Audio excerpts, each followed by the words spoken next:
Whatever you got inside your chest, yes, put it out on this field, man. Play with heart. Play with dignity. Let's go, man. We got some games left to play. We got to show this league what we're about. Let's go. Heart, man. Heart on three. 1, 2, 3. Heart. All you got. Brent Selleck leading the Eagles in midfield, and on the sideline, Andy Reid making changes as he's going along.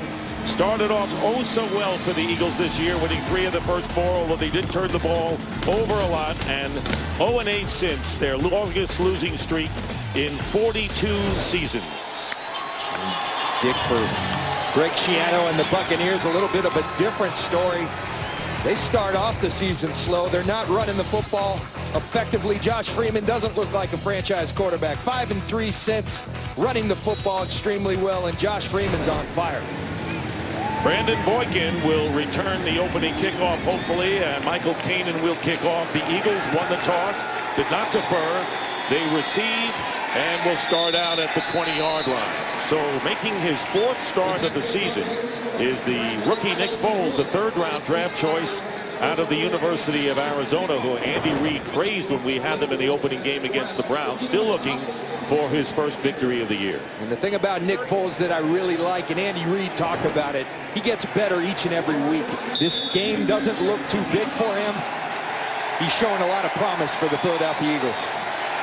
And Reid said we're young and we need the balance, so you may see a lot more running than we've seen over the years by Andy Reid's offense. First play of the game, and they flip it off to the tight end Brent Selleck for a short gain of 1.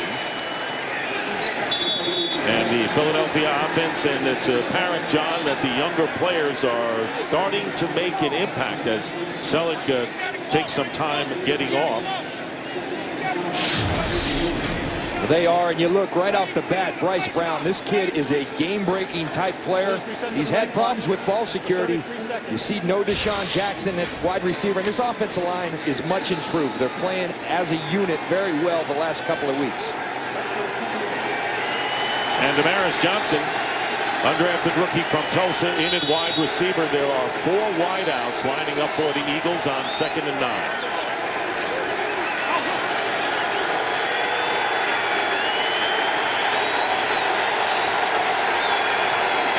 And when you spread it out, some rush, and the pass is caught by Johnson.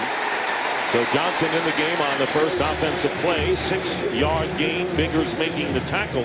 Taking a look at the Buccaneers defensively, you can't get a bigger contrast, John, between defense against the run and the pass, can you? No. How about best and worst? They sell out to stop the run. As a consequence, they give up a lot of pass yards. But Nick Foles, smart young kid, he says, number 20 back there, he's a pretty good player. I got to be alert of where he is at all times, speaking about Rondé Barber. 3rd and 3, Roy Miller out with the head injury. Gary Gibson starting at defensive tackle for the Bucs. 3rd down and 3. And with plenty of time, and time runs out, and it's Gerald McCoy who comes in for the sack. McCoy's 4th of the year. And that will force the Eagles to punt, a loss of 10.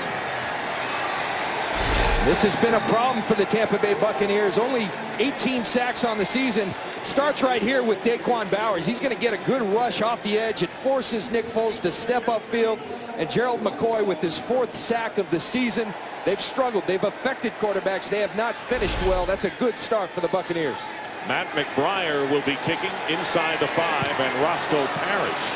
And a great kick by McBriar sends Parrish back inside his 20. That was a 66-yard punt. A great kick that time, and Parrish is tackled right at the 35-yard line by Akeem Jordan.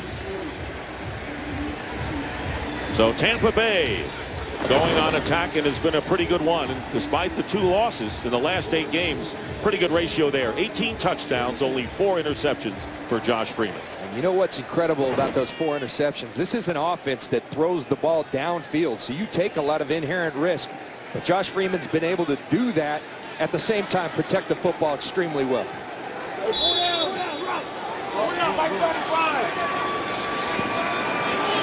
Bucs on their 35.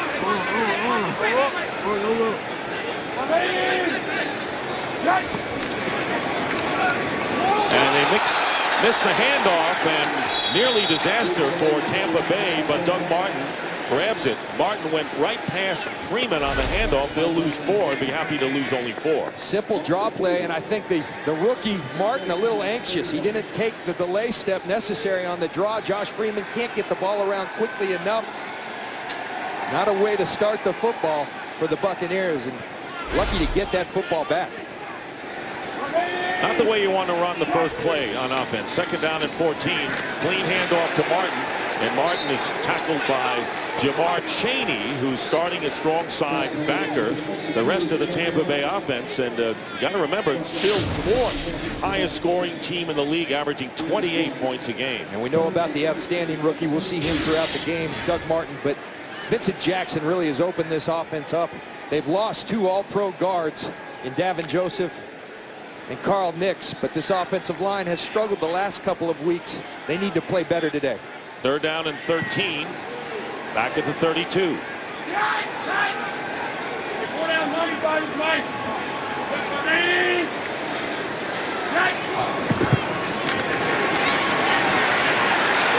Freeman has to dump it off to DJ Ware, and he's going to lose some yardage. So good coverage by both teams in the secondary on the first possessions.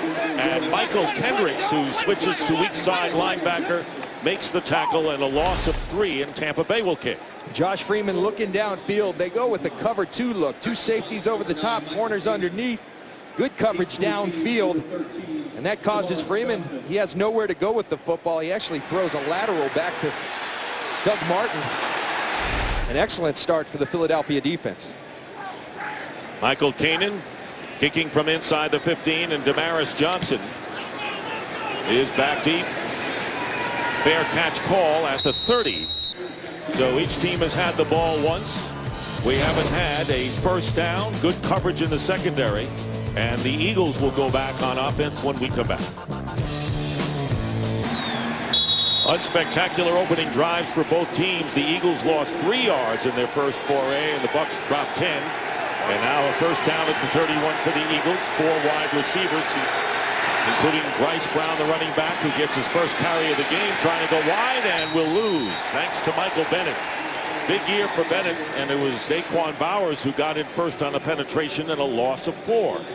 This is what this Tampa Bay defense does. They penetrate, they play in your backfield, they lead the league in negative yardage runs. Michael Bennett's been right at the forefront of that with 12, now 13 tackle for losses on the season. Clay Harbor is in a tight end for Philadelphia. Brent Selleck, slow to get up after that first play, is out right now. 2nd down and 14. Brown again trying to go outside, and again the Bucs are there, and it's Rondé Barber coming up from his safety position. No gain on the play, and that will bring up 3rd and long for the Eagles. And the players shaken up on the field. Tampa Bay's Anthony Gator, who was just moved up to the roster this week, played 8 games last year. So Gator, who made the roster, shaken up, and a timeout. We'll be back. Anthony Gator on the sidelines, walking off on his own power. 3rd down and 14.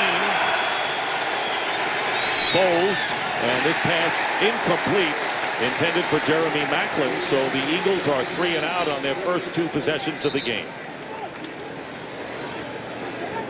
Foles tries to sneak a backside slant in there, and Rondé Barber, as usual, Johnny on the spot, underneath coverage in the dime package for the Tampa Bay Buccaneers. So McBriar, who unleashed a beauty 66-yard punt the first time around. This one good hang time, shorter. Parrish will run it from the 29 and will go out of bounds. So the Buccaneers will go on offense for the 2nd time, scoreless early on.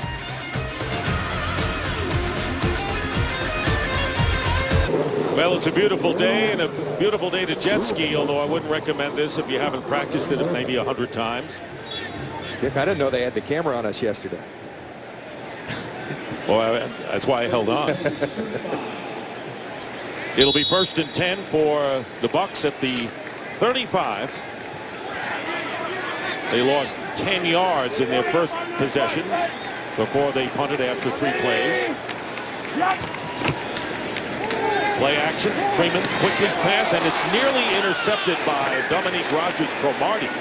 Boy, he really cut in front of the intended receiver, Vincent Jackson. And a really nice play by Rogers-Cromartie. He comes up, going to press Vincent Jackson, and then cut underneath him. Turns around, gets his head around. Well thrown ball by Freeman. Just a really good play by Cromartie. 2nd down and 10. Bucs have won 5 of their last 8. And in a 6-6 record at home, game you want to win badly. Freeman is going deep as he does, and this pass is overthrown Vincent Jackson. Jackson has made some big plays since coming over from the Chargers this year. And that'll bring up 3rd and long. And Tommy Brazier, 72 years old, replaces Jim Washburn as defensive line coach, the 2nd defensive coaching change made by Andy Reid this year. And that's just a movement towards, as you see, Rogers-Cromartie, Asamoah, and Colt Anderson filling in for Kurt Coleman. Quarterbacks have been torching this secondary. They have been tearing them up. 16 touchdowns, 0 interceptions in the last 6 games. That's unheard of. These guys need to play better. It looks like they came to play today. Eagles have won the turnover battle only 1 time. That was against the Giants early. And on 3rd down, the pass is caught by Jackson in stride. And a 1st down into Eagles territory at the 46. And it was Asamoah on the coverage. And the Bucs get 19 on that play. Well, this is high-priced free agent on high-priced free agent. You're going to see Vincent Jackson working on Nnamdi Asamoah. And that's a great throw by Josh Freeman. A little separation by Vincent Jackson. Hits him in stride. Excellent throw by Josh Freeman. Jackson over 1,000 yards on the year, has caught 7 touchdown passes, and now a 1st down on the Philadelphia 46.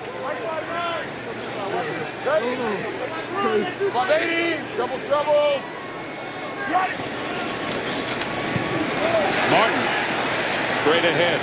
What a rookie year he's had as he picks up 3 yards.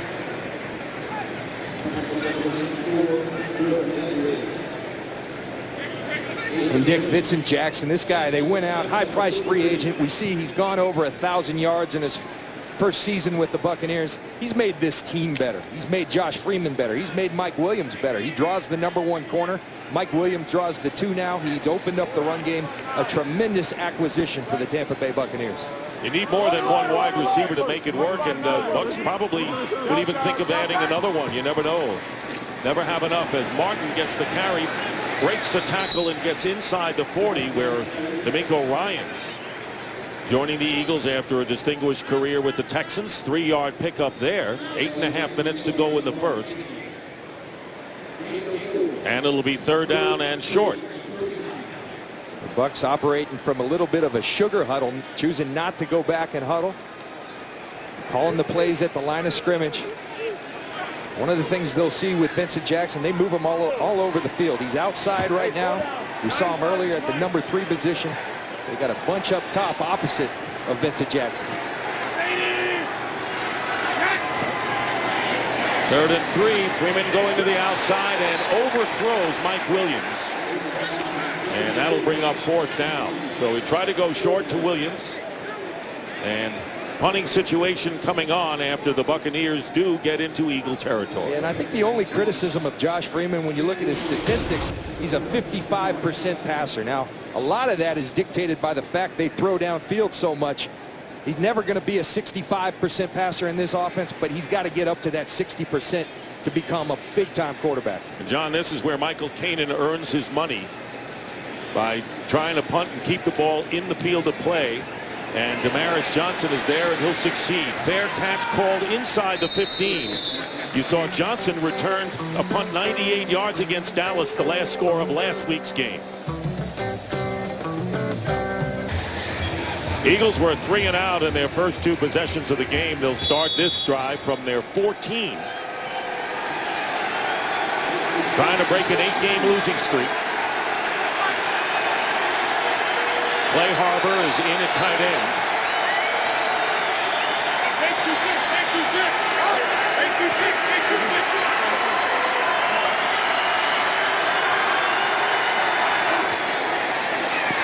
Foles gets a rush up the middle.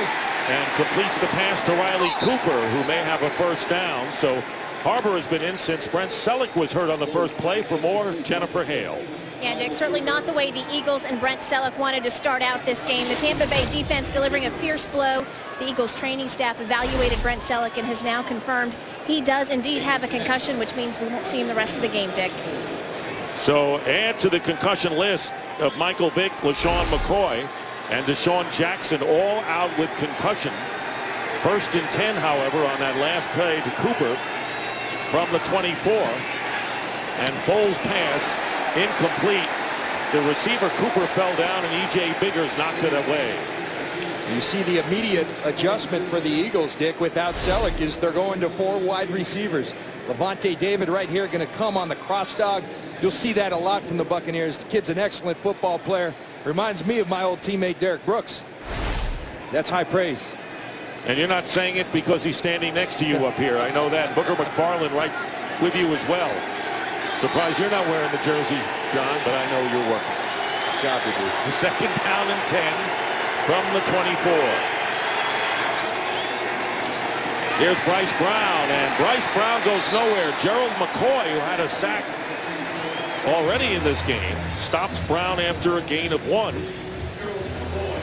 Bryce Brown, 347 yards and 2 starts. There's Gerald McCoy right here. He's an excellent football player. My only problem with him, he doesn't make enough plays. To become a great player, he's got to finish. And you see that football with Bryce Brown. That ball is loose. The Buccaneers know it. They're going to go after it. He's had 3 fumbles in the last 2 games. He'll have more if he continues to carry it loose like that. 3rd down and 9. There's the pressure on Foles, and he doesn't get away. And it's Michael Bennett, but it was Aaron Morgan, the former Jaguar, who's the first to get in there to set it up. 2nd sack and another loss of 10. Well, here's the 8th sack, but Dick, you said it right here. Aaron Morgan going to get a great jump. He's a fast speed rusher. That forces Foles up in the pocket. Michael Bennett, who shifts inside in their nickel package, there to finish Nick Foles. So now McBriar will be punting from the 5, and a low kick, and Roscoe Parrish is going to let it bounce, and the Buccaneers will have good field position just about the 40-yard line with under 6 minutes to go. The Tampa Bay Buccaneers defense, been their offense this year, defense so far in this game.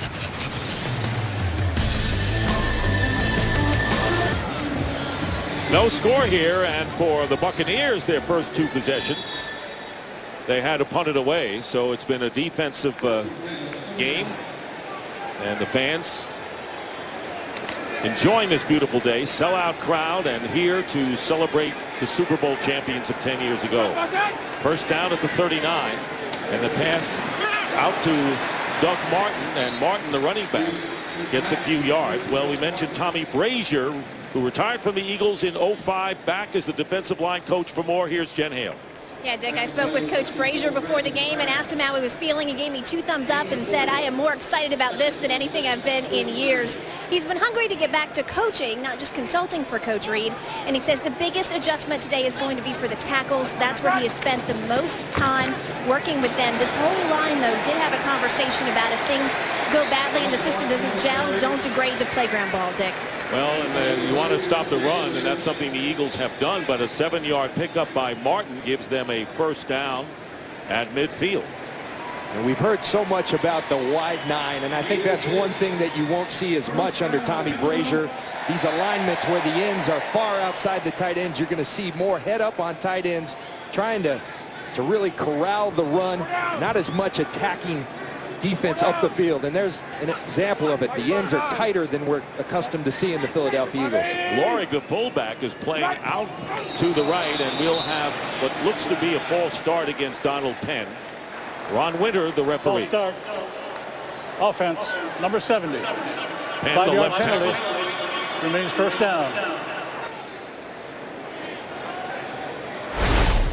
And here's that 6 technique we're talking about. We're used to seeing the ends out there. That would be the wide 9. This is one of the adjustments you'll see under Tommy Brazier. And Andy Reid said it was time. It was best for the team. Teams were scheming us in the run game. We weren't making adjustments. That was his thoughts about the move.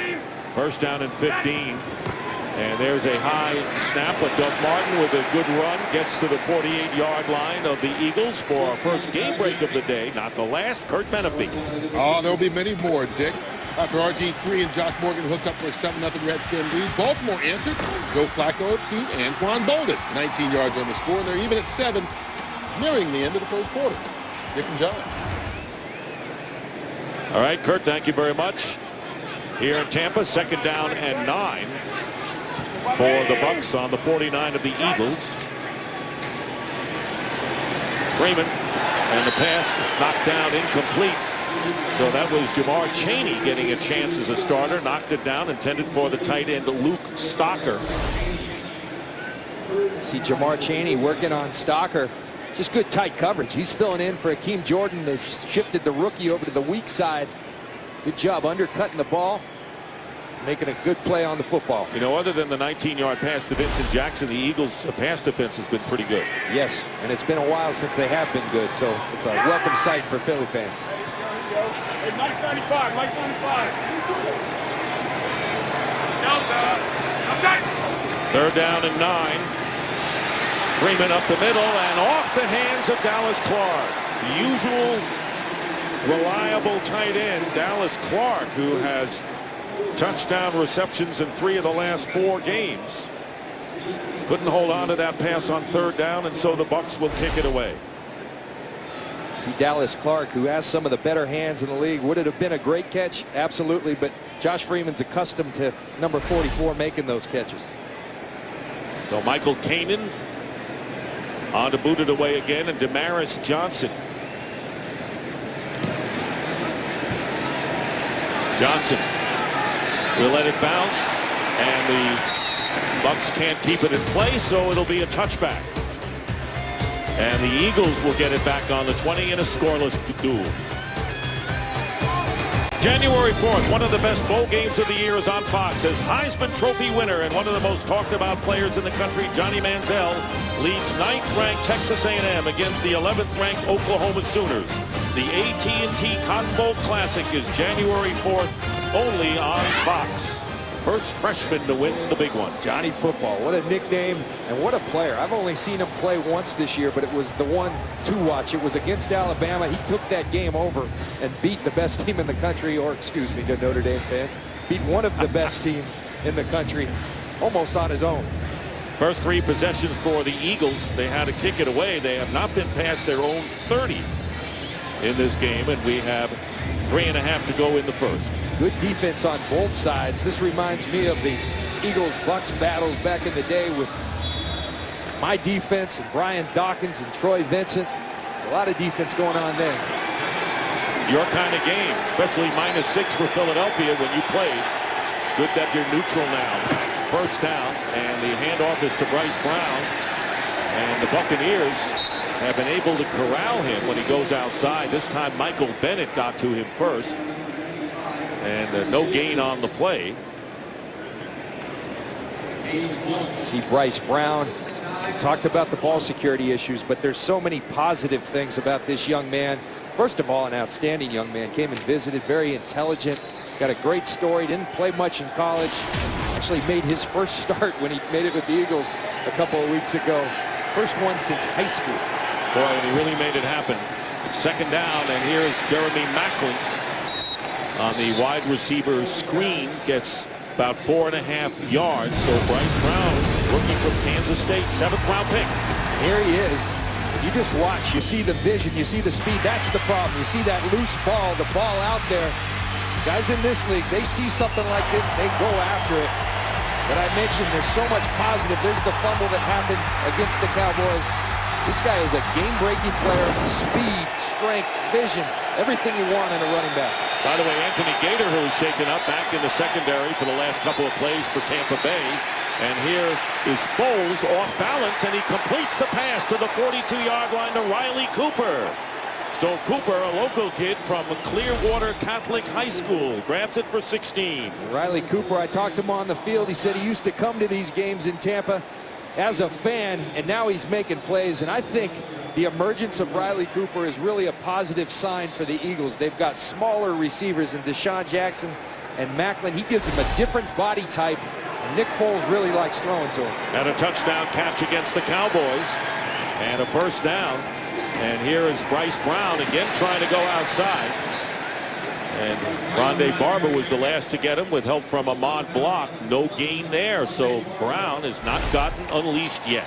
Well, here's earlier in the game, Dick, and you just watch that football. That ball's loose. Bryce Brown, to rectify that problem, has been meeting with Deuce Staley, the old Philly running back, on the coaching staff. They've been watching film of Adrian Peterson, who back in his rookie year had a fumble problem.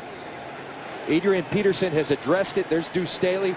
They're trying to get him high and tight, they say. 4 points of pressure. Keep that ball high and tight.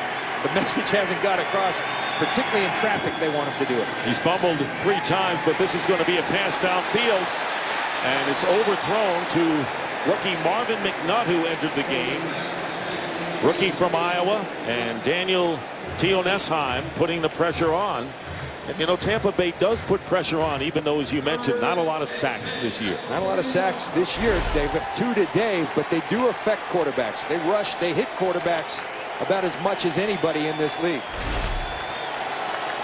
3rd and 10.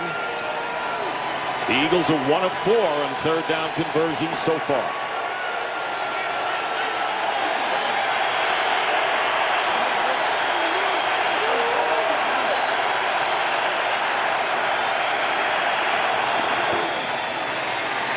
Foles, and it's Rondé Barber in his face, but he completes the pass to Jason Avant.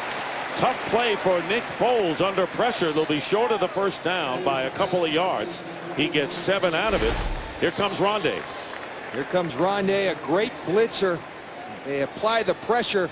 Rondé does a nice job. Foles does a great job of getting the ball out, but it's an outstanding tackle in space by Anthony Gator, stopping Jason Avant short of the first down. So once again, 4th down, and the Eagles punting for the 4th time. Matt McBriar will kick it away, and once again, Parrish is back deep. And this one, see if anyone got a hand on this one, because this looked like it might have been deflected at the line. Not sure about it, and the punt goes out of bounds. So the Eagles, who have lost 8 in a row, 3rd longest single season losses. And how long has it been? Well, 70 days since the Eagles' last win. Phillies beat the Nationals since then. The Giants swept the Tigers since that last victory by the Eagles. Barack Obama was re-elected president of these great United States, and last night Johnny Manziel became the first freshman to win the Heisman Trophy. A lot happened, John. Translation, been a long time. Been a long time for Andy Reid, and been a tough season for this man. I got so much respect for him. I know he's not too popular in Philly right now, but he'll have plenty of people wanting his services if he's not with the Eagles moving forward. Bucs starting from the 23 in the scoreless game. Here's Doug Martin, and Martin head down. Really, he has that ability. Head down to burrow his way for yardage. Got 6 there, and that should be the last play of the first quarter. You're right about Andy Reid. Quarterback will be demand if he's gone. That's the end of the first quarter. Good defensive battle going on here between the Bucs and the Eagles. And Fox NFL Sunday will continue after these messages. Taking the world by storm, Gangnam Style.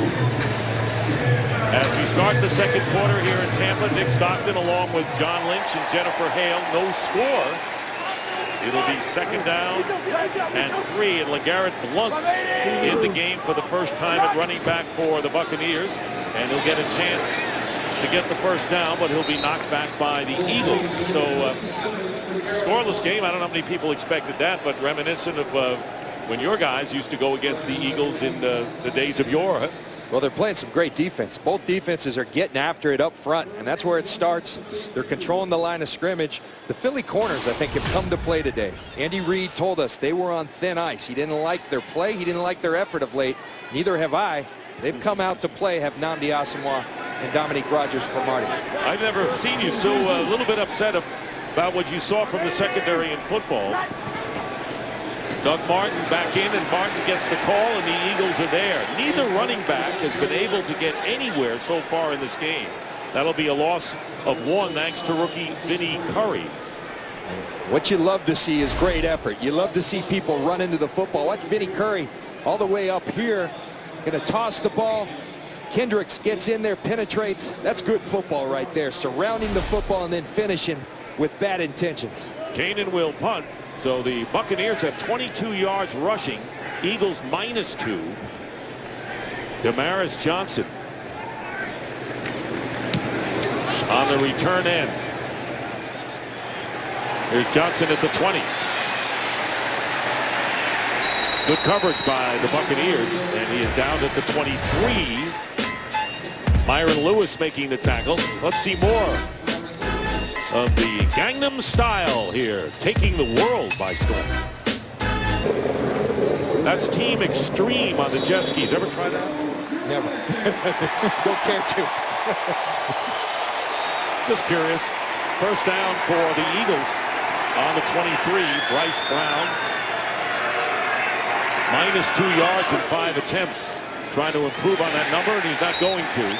And it was Anthony Gator shaken up early, coming in from the secondary in a loss of 1. The Eagles near the bottom of the league in scoring, but they scored 33 against Dallas, John, and that was the highest point total of the year. And to get going today, Danny Reed said, look, we're not set up. He's talking about the protection up front. To get back there and throw 50 times, we have to have balance. The problem is you're going against the #1 run defense in the league. And we see right now the Tampa Bay defense is playing the game in the Eagles' backfield. And Foles will go down, and Theo Nesheim comes in untouched up the middle for the 3rd sack of the game, and we're still early in the 2nd quarter here. Theo Nesheim, they're a stunning defense. He's going to come underneath King Dunlap. That's just bad protection by Dunlap, who's filled in and been playing well of late, but filling in for Jason Peters, who was hurt before the season ever started. A long list of injuries for the Philadelphia Eagles. And let's not forget Theo Nesheim getting a chance. Adrian Claiborne out with the knee, went on IR in September. So that's the story under Nick Foles so far. 3rd down and 17. Tries to get some of it back, and he does, to Jeremy Maclin, who is tackled at the 30. And it'll be 4th down and another punt coming up for Philadelphia. We've seen a lot of the punters, both defenses, as we've chronicled, playing outstanding defense, really playing hard, playing good football, running to the football, hitting people. Well played defensive game thus far. This will be the 9th punt of the game. Each team has managed 2 first downs. So Matt McBriar will kick, and Parrish to receive it. And here's Parrish inside the 20. Here's Parrish getting a chance here. And Parrish spinning his way, still on his feet. And goes out of bounds at midfield. Good return of 31 yards by Roscoe Parrish, the former Buffalo Bill.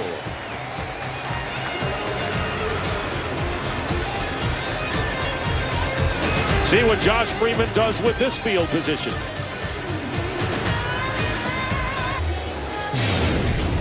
Back here in Tampa, ball control virtually even.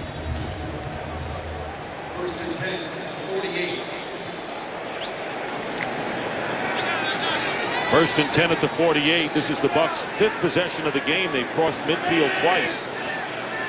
Got as far as the 39. After the longest punt return of the year for Parrish and the Bucs, 31 yards. Freeman on 1st down. Checks down, flag is down, and Martin makes the catch.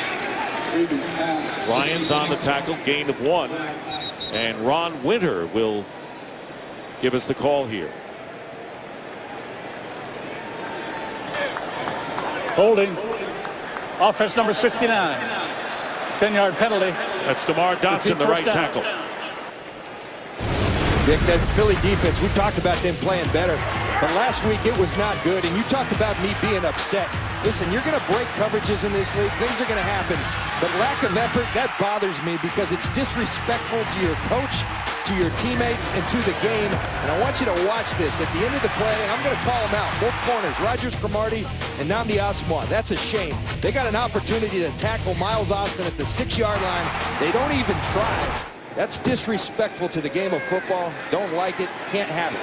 And they dump it off to Martin, but Fletcher Cox is there, and there'll be a loss that time of 6 yards. And when you mentioned that to Andy Reid, he kind of nodded his approval of your observation, and he respects you, and we know that for years. And that's why he said, and you pointed it out, that those corners are on thin ice. They're on thin ice. He let them know this week. He talked to them both. He told them so. And you just can't play like that. It's one thing to get beat. It's going to happen at that position. But when you're getting beat with lack of effort, too many people that would love the opportunity to play this game, and it's awful. Second down at 26. Freeman going on top to Williams, and it's knocked away by Rogers Cromartie. Good coverage there, and good timing there, as he knocks it away on the pass intended for Williams. And this is why it's so sickening, because he's so talented. This kid can play football. He's going to be a free agent at the end of the year. That's an excellent football play by Rogers Cromartie. You can go strut your stuff after a play like that. And he's playing well today, as is Nnamdi Asomugha. So the message got across. Well, you know, and we don't know about Andy Reid's future, but he's making the moves. He's the head coach for the season here. And he says, we got young on offense. He says, you know, we're maybe headed getting younger on defense as well. Third down and 26. Freeman drills it, and that was nearly picked off by Asomugha. Dallas Clark was downfield, and Asomugha still down. Asomugha goes up and attacks the football. Going to play cover 2. He's playing in the flat, going to bump Mike Williams very aggressively, and then attacks the football. Dallas Clark undercuts him, and he comes down hard. And he is shaken up. That's a tough fall for Asomugha, but your point about the 2 veteran corners so far in this game playing a lot better.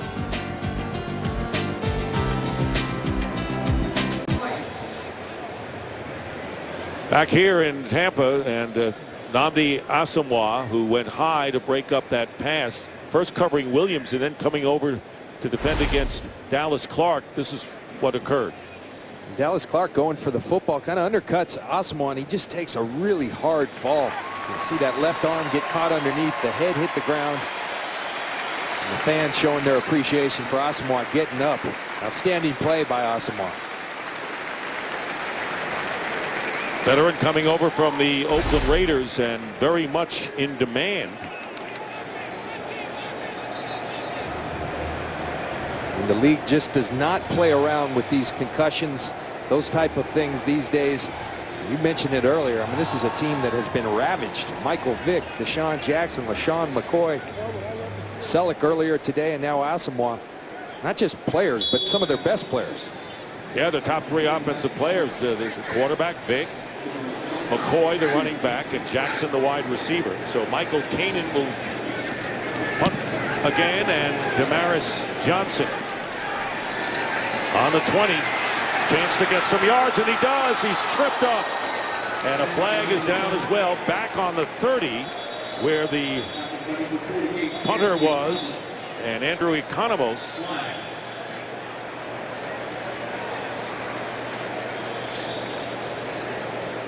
Flag back at the 30.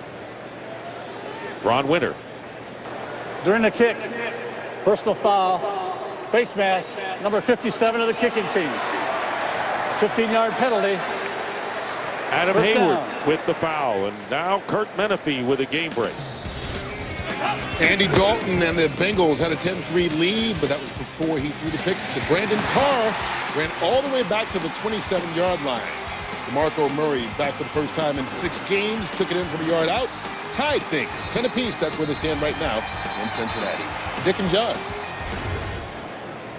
Well, you look at the NFC East, but if you look at the wild card race, Washington and Dallas, both the game behind the Giants, who play the Saints later on America's Game of the Week. But the Redskins, Cowboys, and Bucs all tied 6-6 if you're looking at the wild card possibilities, and it's that tight of a race going on. And they're working on Asomugha over on the bench. And Dick, that's why we talked about in the open on the simplify the game portion, it's a must win. And that's the only thing the Bucs can do. You can't scoreboard watch. From experience, when you take care of your end of the bargain, you just win games, good things happen. Face mask penalty. Here's the wild card story. And with the Bears, now a wild card with Green Bay having the tiebreaker at 8-4. Seattle is 7-5. There's the bunch of teams, including St. Louis with 6 losses. And it may get down to the fact that winning a division may be your best effort to get into postseason. Meanwhile, 1st and 10 back on the 43. Or up to the 43 after the face mask against Hayward. Foles threads the needle and gets a first down to the 33-yard line. Pass is caught by Clay Harbor. I like that adjustment by Marty Mornhinweg. They're putting heat on your quarterback. They're snuffing out your run game. So what do? You go to that old West Coast offense. Get the ball out of his hand quickly. An accurate throw. Run yards after the catch. Nice execution by the Philadelphia Eagles. Deepest penetration for the Eagles. 9.5 to go in the second quarter from the 33-yard line. And this pass incomplete. Macklin. So now it'll be 2nd down and 10. Scoreless game, and you got to say it's somewhat of a surprise when you look at the high-scoring exploits of the Bucs coming into this game. And Philadelphia lit up the Cowboys last week. They didn't win the game, but they were explosive on offense, and so you expected a potent offensive game. But as you see, Nnamdi Asomugha, one of the players responsible for holding these offenses intact today. And he's heading for the locker room. So it's 2nd and 10 for the rookie Nick Foles. He'll hand it off to Bryce Brown. And guess what? Bryce Brown's going to lose more. Rondé Barber shadowing him beautifully. And Bryce Brown has not been able to get unleashed. He has carried 7 times for a loss of 9 yards. A lot of these runs that Philadelphia Eagles and Bryce Brown have been having success with are these delayed, these sprint draw type runs. This is a fast defense. You aren't going to beat them to the edge. You got to run downhill. I think they need more quick hitting runs straight downhill, because you go sideways on this defense, they'll run you down. And that's not good. If you want to get into field goal range, now you're back at the 40-yard line where it's 3rd down and 17. And here comes everybody. Foles has to get rid of it in a hurry, and one-handed catch is made by Jason Avant. One of the big circus catches of the year for 20. Unbelievable catch by Jason Avant. The left elbow's down. That's going to be a catch, and what a wonderful one it is. And a timeout has been called by the Buccaneers before the snap, and you know why that is. And let's see if there's a challenge flag thrown. Prior to the snap, timeout, Tampa Bay. This is a 30-second timeout. Bucs call a timeout. And I'm sure Schiano trying to buy some time, but that's a catch. That's a catch all day long. He brings it in. The left elbow's down. At that point, he's in. Unbelievable catch. One of the catches of the year by Jason Avant. A great job by the young quarterback. They brought the pressure. He threw that off his back foot, gave his receiver a chance, and Jason Avant went and got it.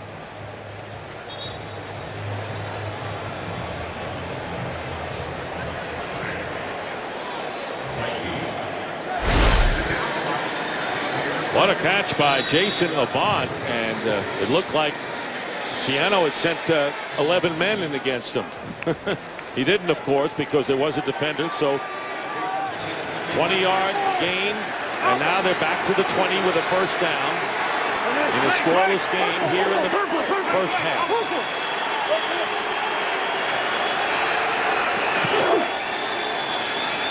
Here's Brown. And Brown, with his best run of the day, gets another first down inside the Bucs 10.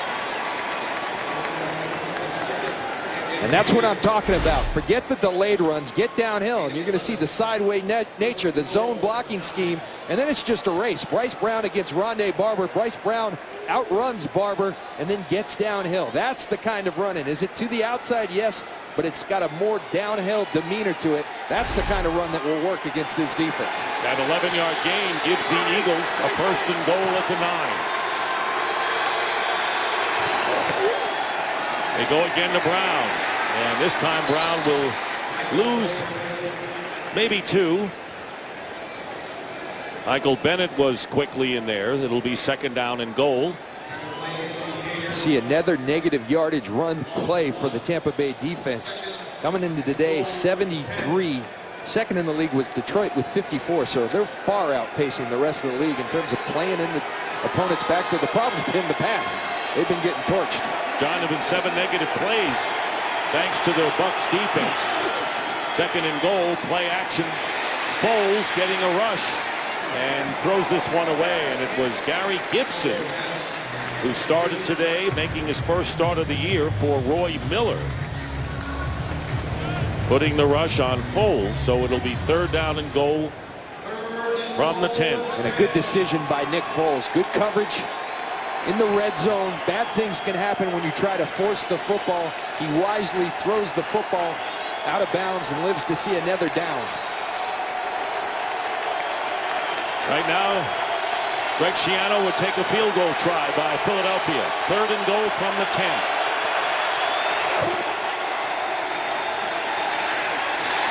And the pass, great pressure on, incomplete, and it was Michael Bennett that time. And it's beginning to look like the Buccaneers can come on at will against Nick Foles. These guys came to play. The up front guys for the Tampa Bay Buccaneers, McCoy, Michael Bennett. Michael Bennett, the last couple of games, his play has slipped. He started out, I thought, playing at all-pro level. Has been quiet the last couple of games. Not quiet at all today. Alex Henry, who has hit 21 field goals in a row, has not missed since the opening game of the year against the Browns. This will be a 28-yard attempt, and it gives the Eagles a 3-0 lead. So we finally have points in this game in Tampa with 7:13 remaining, and it's Foles under great pressure who makes the big pass, and you won't see a better catch this year from Jason Abad. Alex Henry with his 22nd straight field goal, giving the Eagles the lead. Nick Foles with Andy Reid over on the sideline, so it's 3-0. Eagles lead, 7:13 to go. Tyquan Underwood, who's returning kicks for the first time this season, is back. And Dick, you were in the same meeting I was in. You get the impression Andy Reid really likes this quarterback, Nick Foles. He's a fan. Well, you remember what he said before the opening game against the Browns. He had high praise. Underwood will return this from 7 yards in, and he'll be down shy of the 15-yard line. Well, this Tuesday, Fox has a gift for the entire family. All new holiday comedies keep you laughing with Raising Hope, followed by Ben and Kate, New Girl, and The Mindy Project. Nothing's better than the gift of laughter, all starting at 8/7 Central this Tuesday on Fox. Always unexpected. A little laugh track to emphasize the point. 1st down at the 15. Curtis Marsh has come in the game at corner, replacing Nnamdi Asomugha, who was shaken up, went to the locker room.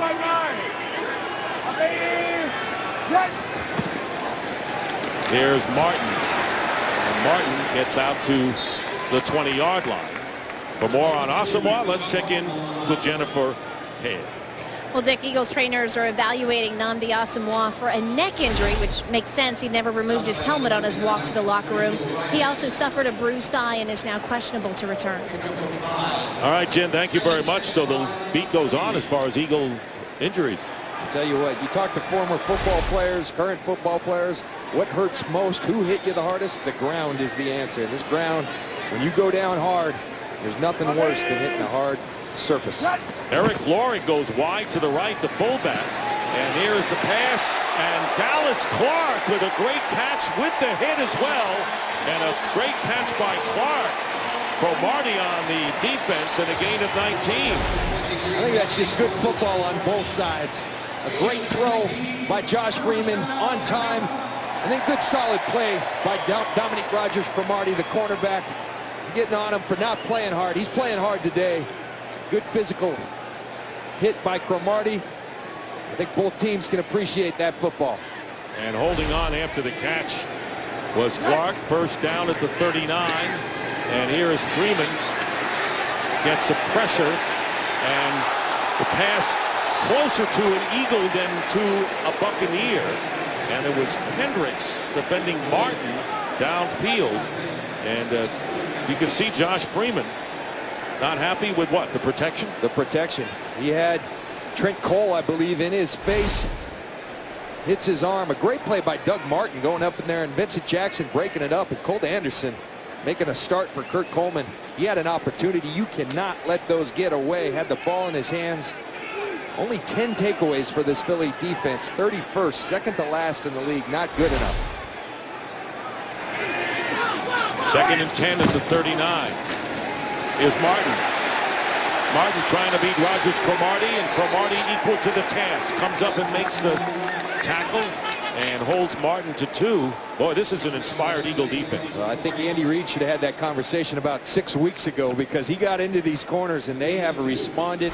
Nnamdi Asomugha, we hope he's all right, but we've seen Rogers Cromartie making plays in the passing game, playing physical football. This is not easy. Doug Martin, one of the finest running backs in this league, in space, and he brings them down. On the sideline, has averaged 2.7 the last 2 games. 3.8 so far in this one with 34 yards. It'll be 3rd and 8. DJ Ware, good protector, and a good out of the backfield is in. And here is Freeman, and the pass is intended for Underwood, incomplete, 4th down.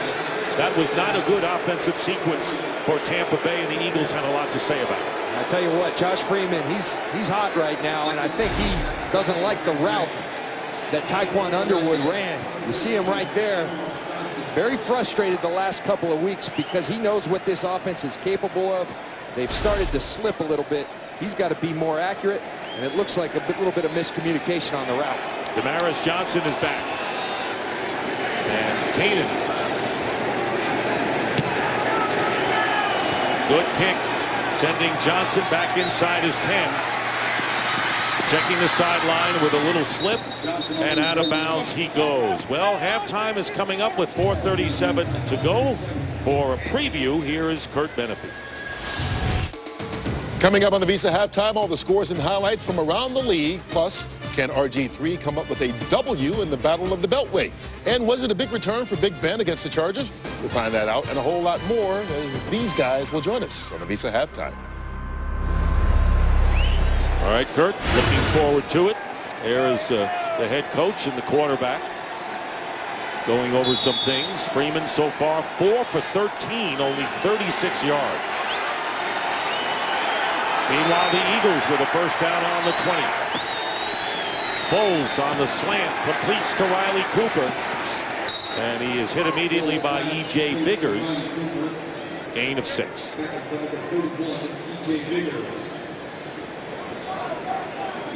Josh Freeman, and we talked about that frustration. I think this offense is so much predicated on the run game. That's what they believe in. You're going to run the football. Off that comes the play action, the shots downfield. When they don't run it, it becomes difficult for this team to operate. They haven't done much of either. Rushing yards 29, passing 36. Meanwhile, the Eagles with a 2nd down and 4, and another completion and a first down this time to Cooper. 2 in a row for Cooper. He gets 5 this time. And you can feel the rhythm start to be established for Nick Foles in this Philadelphia Eagle offense. They're throwing. I think the adjustment they made was quick throws, getting the ball out of the young kid's hands, and his receivers are doing some good work for him. Foles' numbers thus far, 6'6", 243 yards, so you won't see many passes knocked down at the line.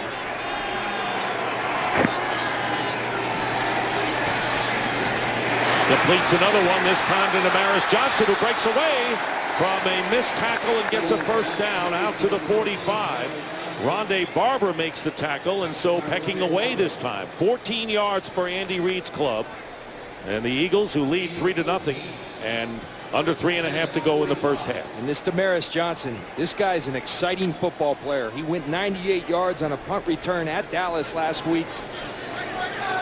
The guy can go. 3 years at Tulsa, NCAA's all-time, all-purpose yardage leader. He can make some plays. Foles swings it out to Bryce Brown.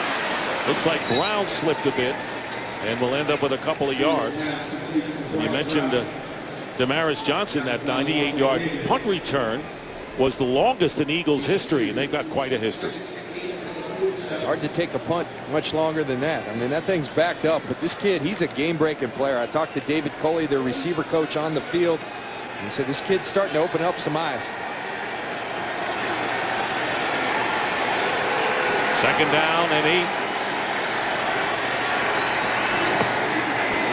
Here's Brown.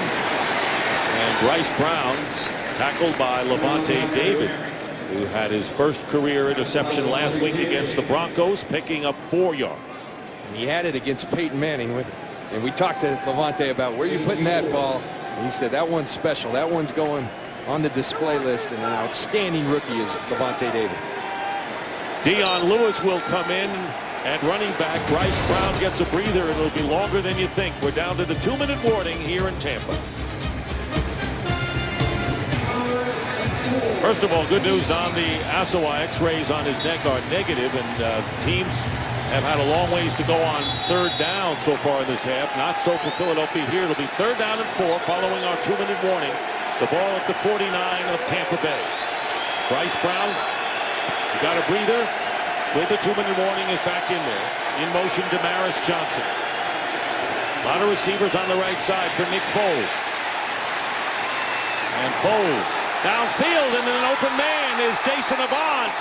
And Jason Avant, who made a sensational one-handed catch, was all alone back at the 10, and it'll be 1st down for Philly. You talk about getting better. Nick Foles gets pressure from both sides, Morgan and Bennett. And 2 weeks ago, he tries to escape outside. This time, he trusts the pocket, as he said he had to do. That extends the play. He keeps his eyes downfield. He finds Jason Avant. That's great quarterback play by Nick Foles. And you see both feet down for Jason Avant. That's a 39-yard play. And one thing we know about Nick Foles, he can ad-lib with the best of them, it seems. 1st and goal for the Eagles. Dion Lewis has come in at running back. And here's Foles seeing open spaces. And Foles trying to get into the end zone. And he does. A touchdown.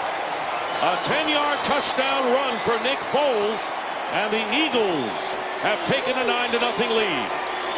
I'll tell you what, he didn't look like Bryce Brown. He wasn't as fleet of footage you'd like to see, but he got there, and if they're going to give it to him, they fake the run to the left. The entire Tampa defense goes there, leaves a wide open field for Nick Foles. You could see he didn't want to run, but finally he had no other choice, and he does for a touchdown.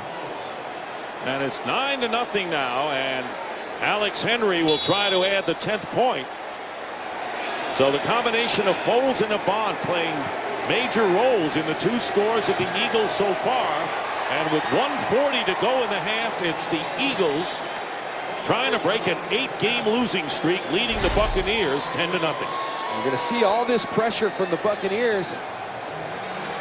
You got to open your eyes if you're Levante David. I don't know who he's going after. It's a screen pass to the left, and you're chasing the screen, the running back, but you got to also put an edge on the quarterback. Nick Foles isn't a threat to beat you with the run, but if you give him a completely open field, he'll take it, and he does. So the Eagles go 80 yards in under 3 minutes on that drive. And we told you how tough it was on 3rd downs with a lot of yardage. They only needed 4, and they made the most of that.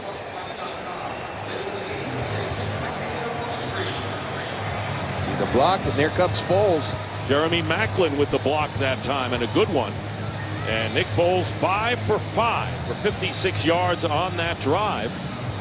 And Andy Reid saying this week, Michael Vick, of course, is out with the concussion problem, that Nick Foles will be his quarterback the rest of the way. Nick Foles said, that doesn't change my approach. My approach the whole time is get better every day. And I'll tell Nick Foles, that's what the great ones do. They find a way to get better each and every week. Underwood on the return and trying to change his mind and didn't, and maybe happy he didn't as he carries it out to the 23. Tyquan Underwood tackled by Curtis Marsh. So Foles, who is now 14 of 20 for 154 yards, and that's his first career rushing touchdown. And the Eagles looking to break the losing streak, and now the Bucs furrowed brows defensively, John. Yes, they are. And this offense for the Tampa Bay Buccaneers needs to help that defense out. Josh Freeman, he's got to get going. These receivers have to step up. Vincent Jackson been very quiet, only 1 catch. It's time to deliver for the Tampa Bay offense. Bucs have 2 timeouts remaining. 1st down from the 23. Trying to avoid being shut out for a first half for the first time this year. And this was way off the mark. Kendricks defending Dallas Clark and not even close. This is a Philadelphia defense that has given up a high percentage of throws to every quarterback the last 6 weeks. And here Josh Freeman now sitting at 4 for 14 on the day. Again, miscommunication between Freeman and Dallas Clark here. And a really good play by the linebacker, Kendricks. Only 36 passing yards for the Buccaneers compared to 127 for the Eagles. It'll be 2nd and 10. Freeman gets good protection, and this one caught by Jackson. Vincent Jackson in stride. And a first down into Eagle territory as Nate Allen makes the tackle. And a gain of 25. That's what you do. When you're struggling, you go to your best player, and Vincent Jackson has become that on this offense for the Buccaneers. Not quite in Eagle territory. They're at the 48. Freeman goes down, and a flag goes down, and 2 go down. 2 penalty markers down. Fletcher Cox coming in on Freeman, and that'll be the first time the Eagles have gotten to Freeman today for a sack.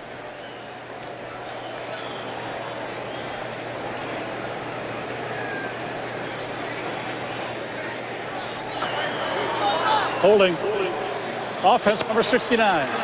A penalties decline.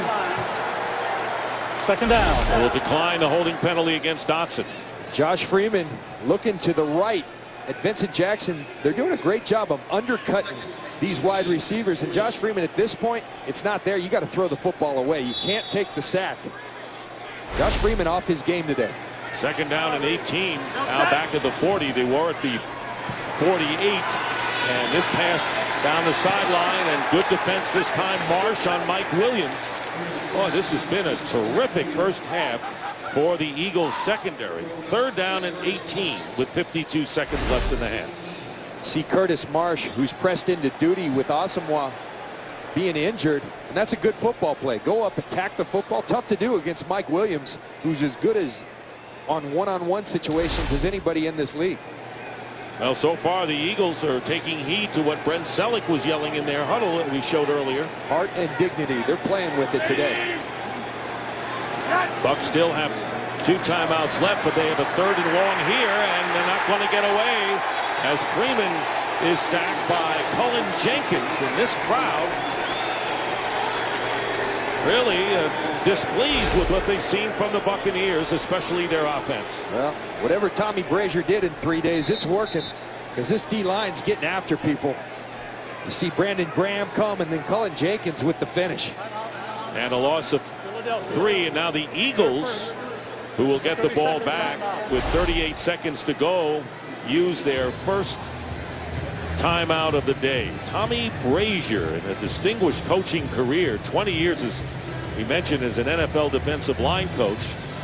And with the Eagles, Falcons, Buccaneers, and Seahawks, old school would be the best way. I guess what else would he be? That's what Trent Cole said. He said, if you're going to play for Tommy Brazier, and Trent did his rookie year, you better come to work. You better pay attention and focus. He strives for the perfect game from his players each and every week. Like Sullivan and Josh Freeman. That's Freeman's story. 5 for 16 with 61 yards. And Kanan will be kicking to Damaris Johnson. 38 seconds to go, and the Eagles will have 2 timeouts remaining. And there is Johnson, and he will be dropped at the 26. Let's zero in on the NFC playoff picture, John. And right now, Atlanta's the only one that's clinched the division title, and Chicago and Green Bay 8-4, and Dallas losing 13-10 to Cincinnati. Bears are losing to Minnesota 14-7. So there are 2 teams that could be headed for a 7th loss, and Atlanta is losing to Carolina, and Baltimore is leading Washington. So right now it's not bad for Tampa Bay to see a lot of those 6 and 6s on the short end. But as we said, a must-win for them. They got to take care of their business, and they're going to have to turn the fortunes of this game because they're getting outplayed and outplayed badly in this first half. First down and 10 at the 26. Foles will swing it out to Dion Lewis, and Lewis with Macklin blocking in front of him How about Jeremy Maclin and his block, allowing Foles to score a touchdown, and now Dion Lewis to get extra yards. He got 28. Well, you mentioned Maclin. Watch Riley Cooper here on his block. He's not going to get the ball, so what do? You get up and you block, and he pins Leonard Johnson. That opens up the gate for Dion Lewis.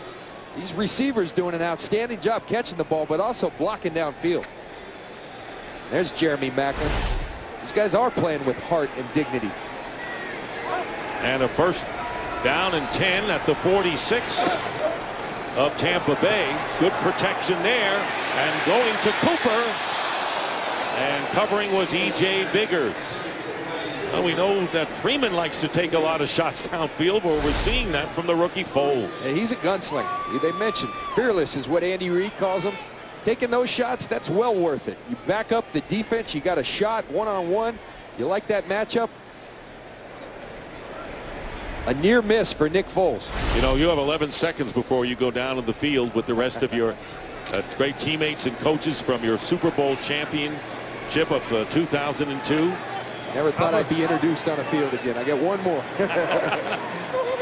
Well deserved. Second down and 10, and the pass is caught by Clay Harbor, and that'll be a first down. Harbor, you remember, came in for Brent Selleck, who suffered a concussion, and a timeout called by the Eagles with 4 seconds to go, and Alex Henry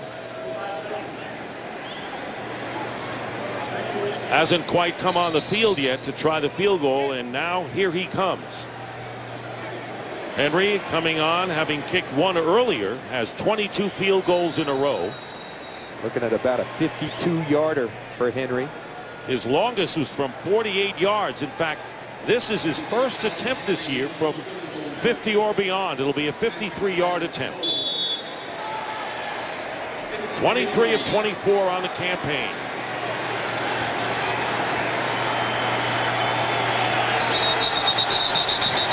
And flags are down. This would just be a critical mistake, a false start that by takes the him out of Eagles. it. Oh, my goodness. Really, the 53 would have been a career long for Henry. Now it'll be a 58.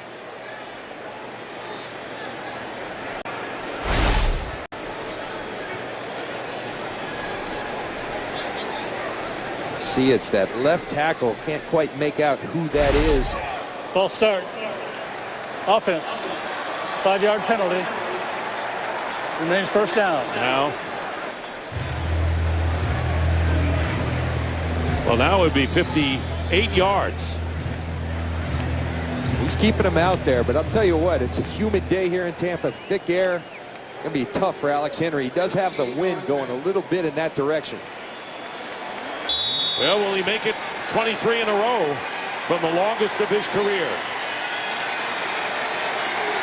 5 seconds to go, and this kick toward the left, and it hits the upright and bounces left. No good. Came close, did Alex Henry, but he misses as time runs out. And Andy Reid's Eagles, who are playing inspired on both sides of the ball, there's the kick hitting the upright, missing the 58-yard. It's halftime with the score, the Eagles 10 and the Buccaneers nothing. A surprise to say the least. And we'll be back right here after these messages. And we're getting ready for the start of the third quarter, and for the first time this year, the Tampa Bay Buccaneers have been held scoreless in the first half. And want to remind you to follow your favorite team all season long. Go to itunes.com/NFL. Take a look at the offensive leaders for the Eagles, who lead 10-0, and Nick Foles with his first rushing touchdown of his career. Jason Avant with 2 big catches, one really spectacular, and Bryce Brown 10 rushes for only 5 yards, and we'll send it down to Jennifer Hale. Jen. Well, Dick, Andy Reid tells me he's very proud of the pressure that this Brazier defense is bringing against Josh Freeman. He's noticing a difference, and so is Greg Schiano. He says, yes, some of the techniques are different than what we were prepared for, but his advice at halftime to Josh Freeman was, hey, settle in and don't chase the game, Dick. That's a good idea, Jennifer, and that's a good way of putting it. Don't chase the game. And Freeman hasn't been himself, and a lot of routes not run correctly, and he's gotten some pressure. 5 of 16 for Freeman. 61 yards. And this is a game that Greg Schiano knows his team has lost 2 in a row, want to get over 500. And Alex Henry gets the third quarter underway, and it goes out of the end zone for a touchback. So the Tampa Bay Buccaneers get the ball first, and let's see, in a scoreless first half for them, what they've been doing. Freeman, those numbers not what he's accustomed to. And Doug Martin averaging 3.8 yards per carry. His longest run was 7. And Vincent Jackson has 2 catches, the only semblance of a passing game right there for the Buccaneers. They'll start from the 20. The Eagles, meanwhile, given up at least 26 points in each of the last 7 games, and none so far.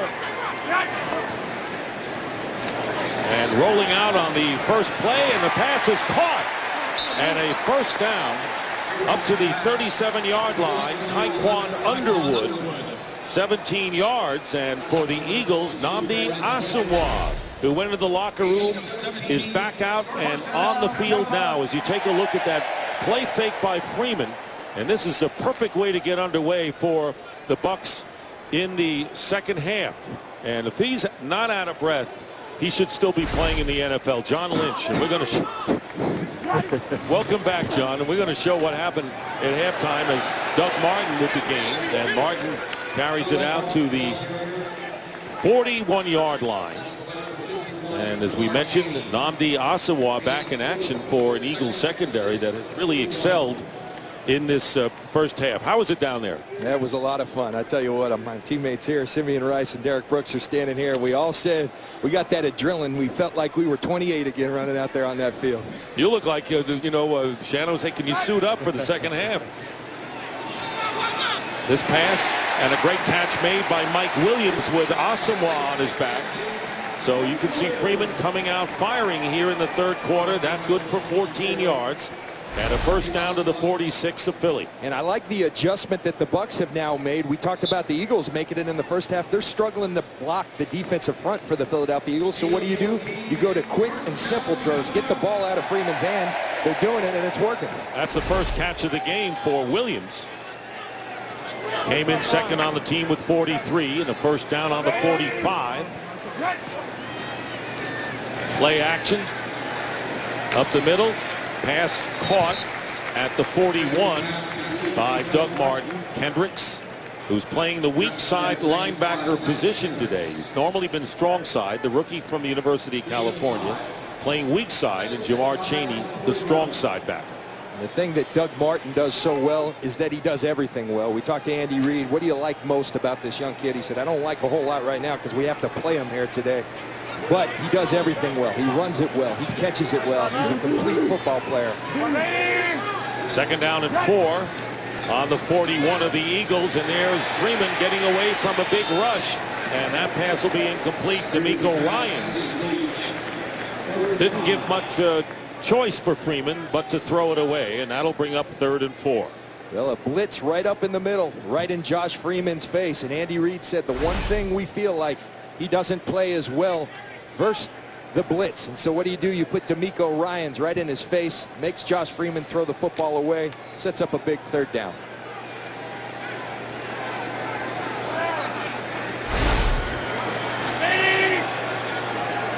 Only 1 for 8, converting 3rd downs for the Bucs today. Here they come again, and the quick release, trying to get it to Underwood. He had to get rid of that in a hurry.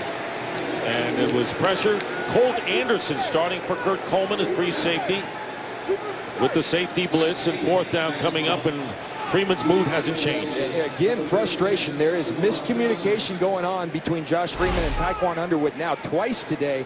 I don't know exactly what it is he doesn't like about the route, but he doesn't like the way he's running his routes. He's not where he's supposed to be when he's supposed to be there, and it's bothering Josh Freeman.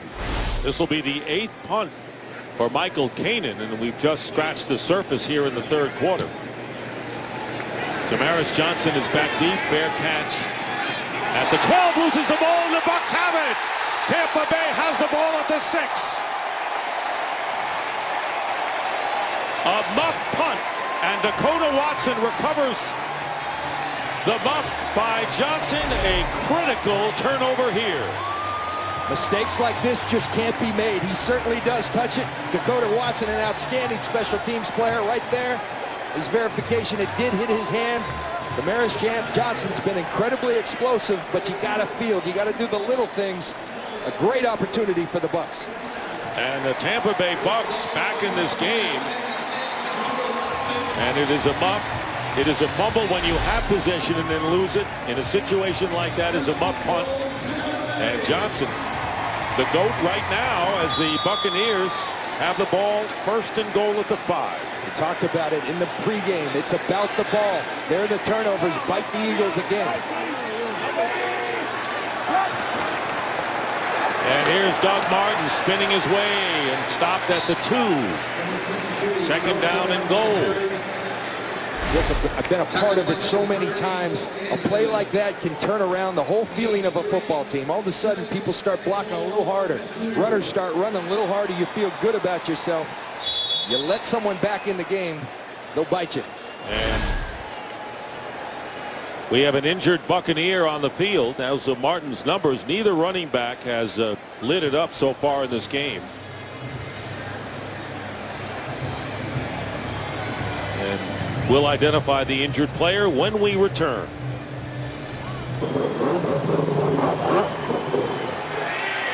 Second down and goal from the 2-yard line. Play fake and the pass and overthrowing Dallas Clark, who was in the back of the end zone. So now it'll be 3rd and goal, and Freeman knocked on his back once again. The Buccaneers trying to take advantage of the first turnover of the game. Muff punt. They had 1st and goal at the 5 and now 3rd and goal at the 2. A missed opportunity because Dallas Clark has space. Josh a little late with it. Throw it right now. You got a touchdown. He holds on just a split second. That allows the coverage to get back, and Josh Freeman has to put the ball over Dallas Clark's head. The injured Buck was Javon Meredith, the right guard. He came out, now back in. 3rd and goal.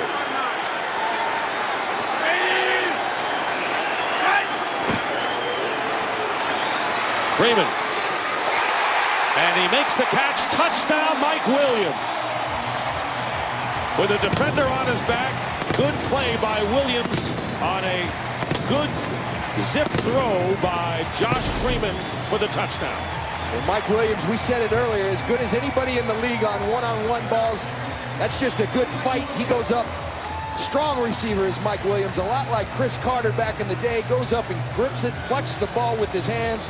Great throw by Freeman, giving Mike Williams a chance to go get it, and Mike Williams delivers. And all Nnamdi Asomugha could do is just be behind it and fight for the ball. Williams won the fight, so it's 10-6, and Connor Barth is on for the extra point. And for Mike Williams, that'll be his 7th touchdown of the year, tying him with Vincent Jackson for the club leadership.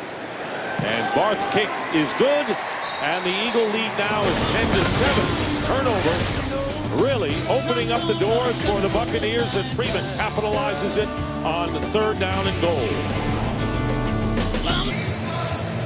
And the muff punt by Damaris Johnson, and the 3rd down touchdown pass to Mike Williams from 2 yards out. And the Bucs are back in the game, trailing the Eagles 10-7. Brandon Boykin is back in the end zone. Short kick and picked up by the up man, and bouncing away is Dion Lewis, and Lewis with a good return for the Eagles, bringing it up near the 40-yard line. Well, this was the halftime celebrating the 2002 World Champions. Monty Kiffin, my partner John Lynch, who could play today, and of course John Gruden, the head coach of the team. Please give this group of Tampa Bay players the same support you gave us, and you'll be back. Thanks a lot.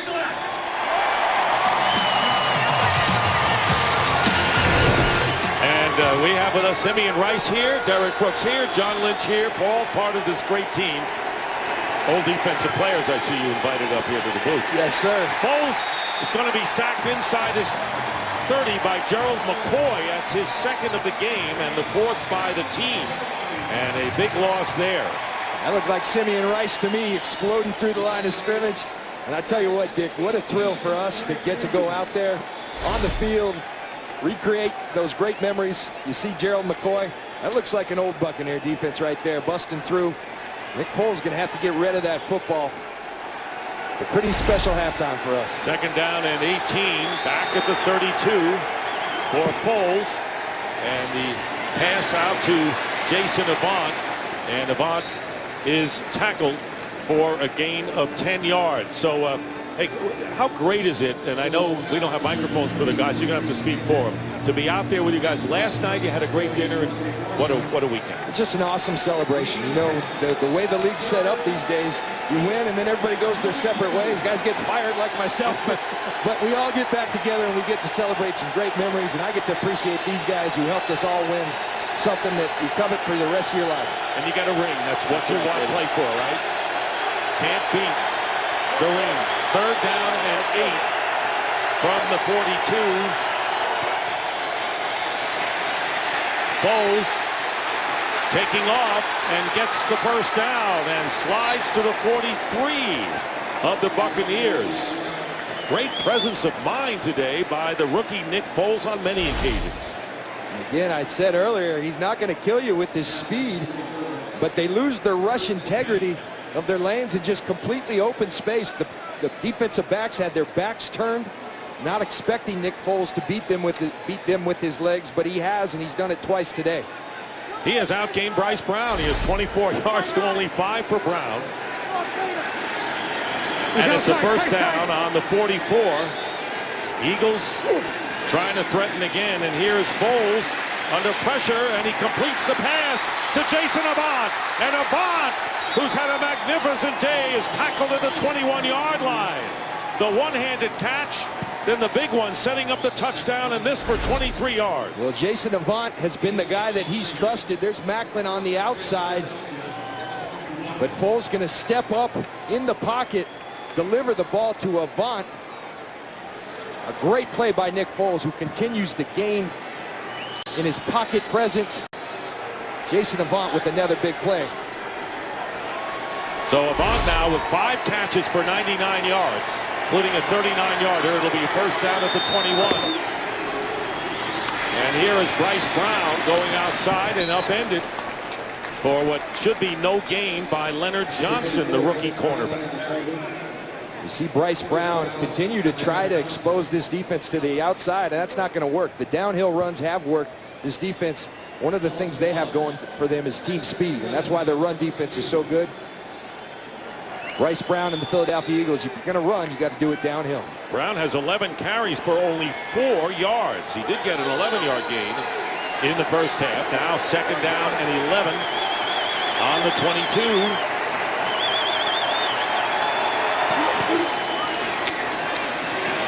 Here's Foles looking for a receiver, and the pass trying to get it to Brown, incomplete. Good job downfield by the Buccaneers secondary. Definitely good coverage all the way around. Foles looks to extend the play. No one open, throws it away. Now Warren Sapp is up here now, so now we got Rice, Sapp, and Brooks, and you. And I feel like I'm going to get sacked. I'm still waiting for your first offensive player. Well, they aren't allowed up here. I mean, didn't John Gruden offer some offense when he came here? Third down and 11.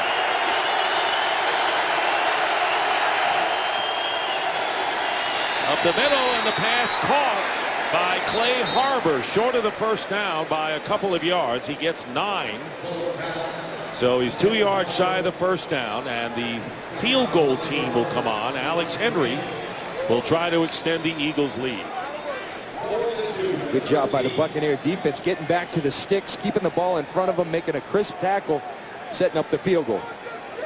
Henry connected earlier on a 28-yarder, missed the 58-yarder, not by much, hit the upright to break his string of 22 in a row. This from 31. And this one is going to be no good. Hooks it. Alex Henry, who came into the game with only 1 miss in 23 attempts, has missed 2 out of 3 here. And the score remains Eagles 10, Bucs 7, and Tampa Bay gets the ball.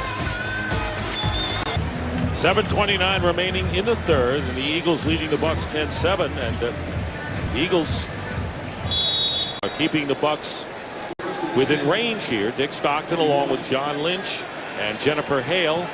It'll be a first down at the 21 for Tampa Bay. They've been outgained 228-124 by Philadelphia. And there is Freeman. He's going deep and overthrowing. Intended for Jackson. Second and 10. I've always believed, partner, that you're going to call someone out, and I did with Rogers Cromartie. You got to praise them too when they're playing well, and this kid is having an outstanding football game today. He has immense talent. He can help the Eagles. He can help a number of teams. I told you he's going to be a free agent this offseason, but you got to do it with effort each and every week. If he does, this kid's a great cornerback. You're right, John, and something has lit the fire under this Eagle team now. They almost beat the Dallas Cowboys last week, but they're playing certainly inspired ball. The stakes that hurt him as Martin gets the first down and more. Best run of the day for Martin, whose longest run was 7 before this 14-yard scamper and a first down to the 35. And when you just get Doug Martin a little bit of space, he'll make yards. A good block by DeMar Dotson, the right tackle. He's going to churn his legs and get positive yards. Give him a little bit of room. He'll make the defense pay. Harden had over 1,000 in the first 10 games of the year, but last 2 only 106. Said the rookie hitting the walls theory did not affect him. And a first down. Freeman stepping away from the rush, and Laurie, the intended receiver, but Kendricks almost had the pick. Freeman with another errant throw, and very fortunate that the ball wasn't picked. You think of a couple of plays. Colt Anderson had the ball in his hands earlier. Kendricks would have been a great catch. Those are the ones you got to make to put people away. And we've seen Philly in the MO of this team this year. Missed opportunities. We saw the muff punt. You see the false start at the end, at the field goal at the end of the half. You see the missed field goal. Things like that. You allow a team to hang around. Dangerous. Second and 10 from the 35. Good catch by Williams, but he can't do anything with it as he gets it to the 39 for a game break. Let's check in with Kurt Menefee. Well, the 11-1 Falcons trying to do the comeback thing, down 23-0 at Carolina. Roddy White with a little 4-yard reception for the score from Matt Ryan makes it 23-7. They're still in the third quarter, so maybe there's still time. Dick and John. All right, thank you very much, Kurt. And the Falcons who have already clinched the NFC South and headed for the #1 seed. Remember, we did round 1 of that game, and it was a feverish comeback by the Atlanta Falcons on that last series when the Carolina Panthers frankly outplayed them. 3rd and 6. Freeman. And trying to get it to Underwood and covered by Rogers Cromartie. And even though that pass was out of bounds, Cromartie did a good job in staying with Underwood. Great coverage once again by Cromartie. Having just a superb game today, and Josh Freeman continues to be just a little bit off. See a bunch, you're going to say, these 3 got these 3. You're going to let it sort out, and then a great job closing by Rogers Cromartie. Freeman 10 of 27 for only 102 yards. Does have a touchdown, however. Damaris Johnson is back deep. Last time he muffed it, setting up the touchdown. This time he's going to let it bounce, and it goes into the end zone for a touchback. And the Eagles, after the 61-yard punt by Kanan, Foles will bring his club out. Back here in Tampa, Dick Stockton, John Lynch, and Jennifer Hale. It'll be a first down for the Eagles at the 20. Cooper and Macklin are the receivers split out. 3 are on the right side. Bowles, and a good catch made by Clay Harbor, who's playing again. Brent Selleck on the first play of the game caught a pass and then suffered a concussion on a hit. So it's been Harbor when the Eagles have used the tight end.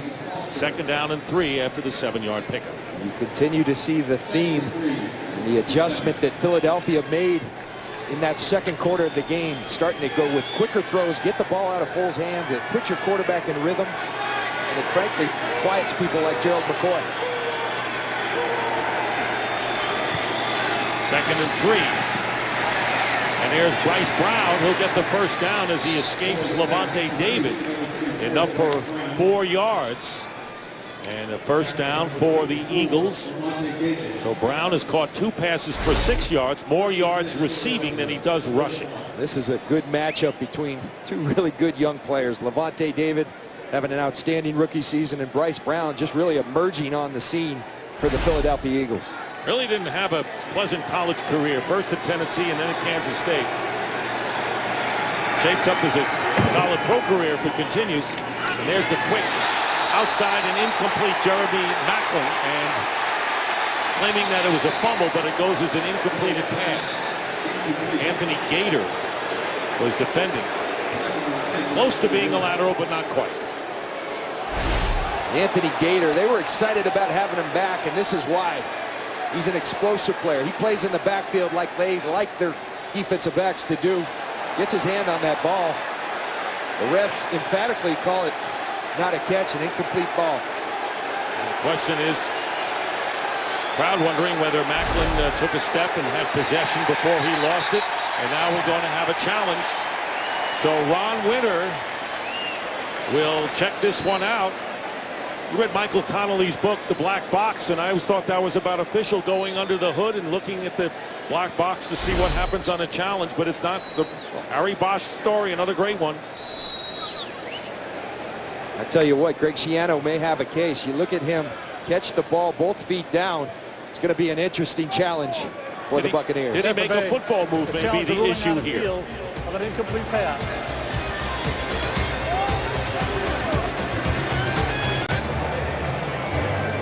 All right, there was a challenge by Greg Schiano. Here's Ron Winter.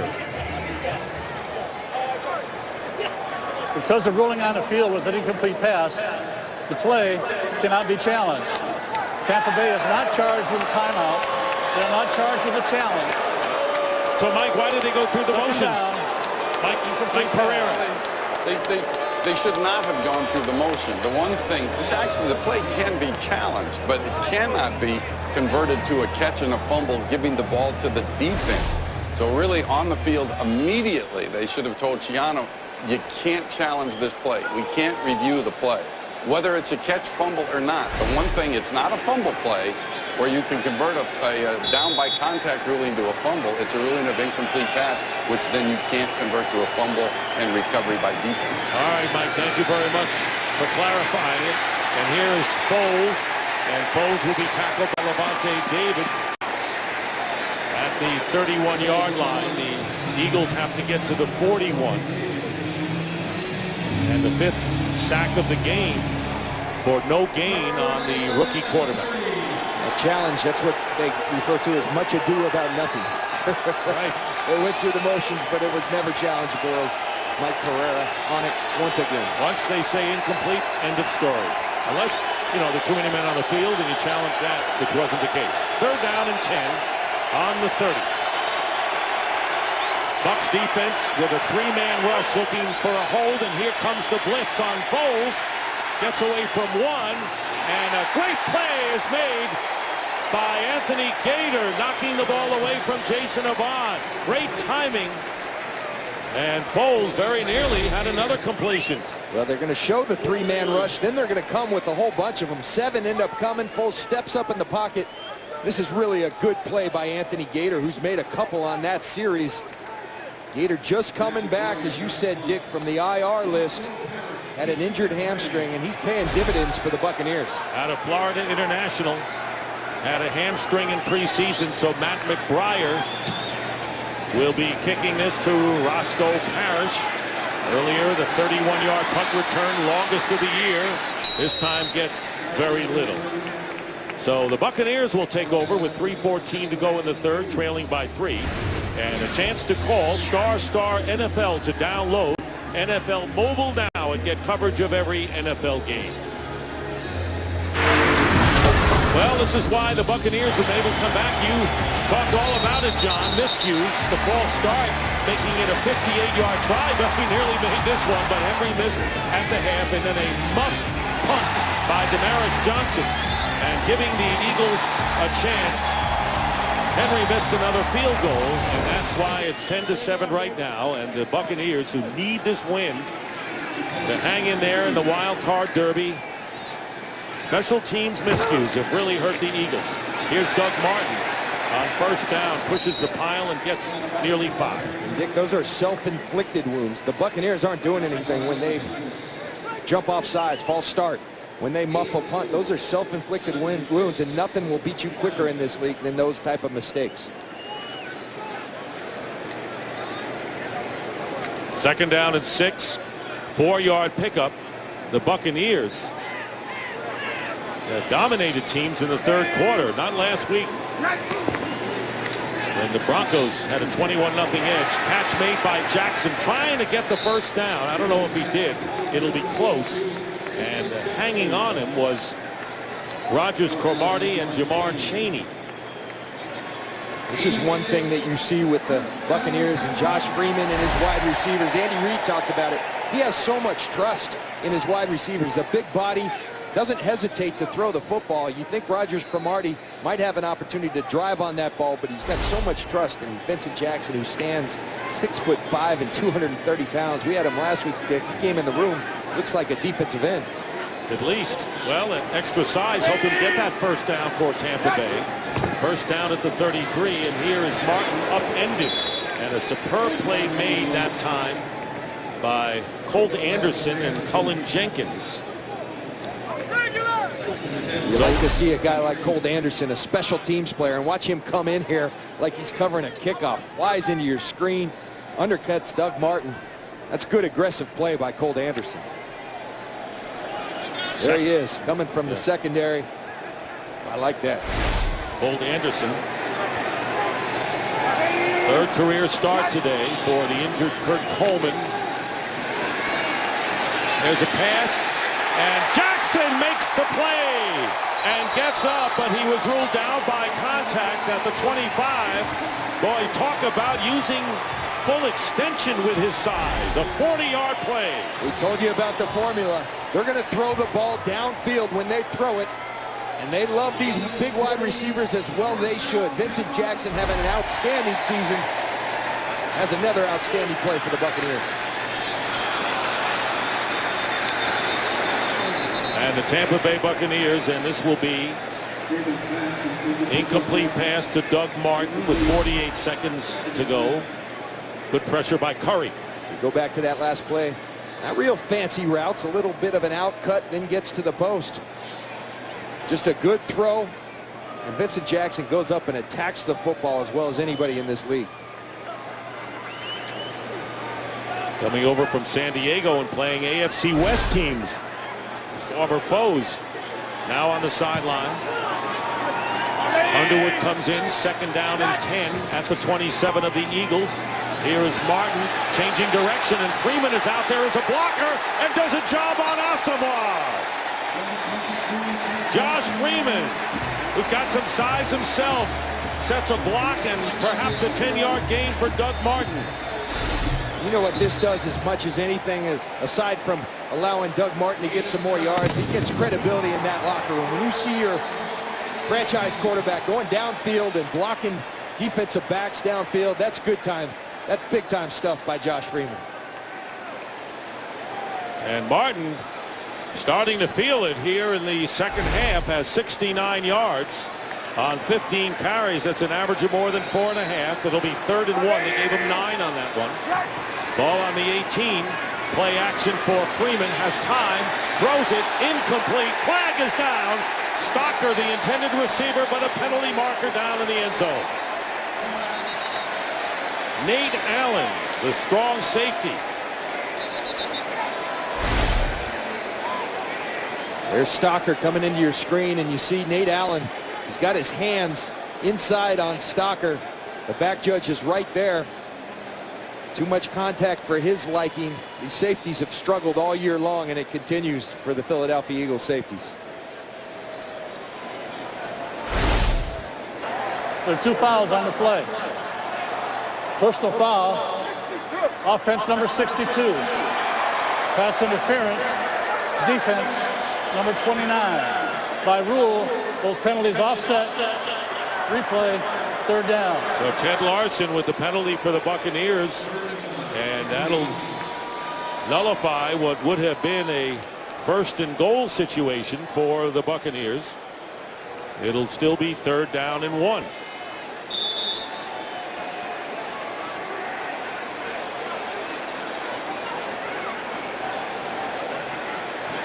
Don't know quite what it was that Ted Larson did, but a big break for the Philadelphia Eagles. Those are Freeman's numbers on 3rd down, and he's going to give it to Martin for the 1st down, and Martin charges, and another penalty marker thrown.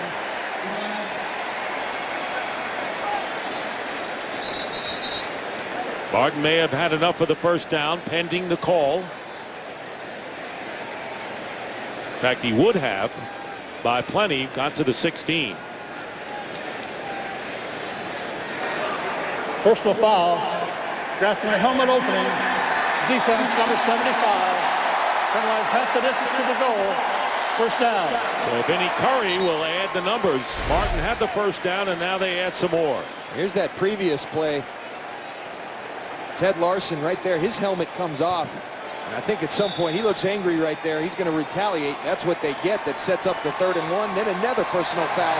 A face mask on the Philadelphia Eagles. And time will run out. That is the end of the 3rd quarter. The Eagles 10 and the Bucs 7. Fox NFL Sunday continues after a break from your local Fox station.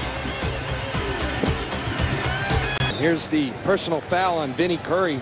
Watch at the end of the play. The grass, the inside of the helmet opening on Doug Martin. Another 15-yard penalty on the Philadelphia Eagles.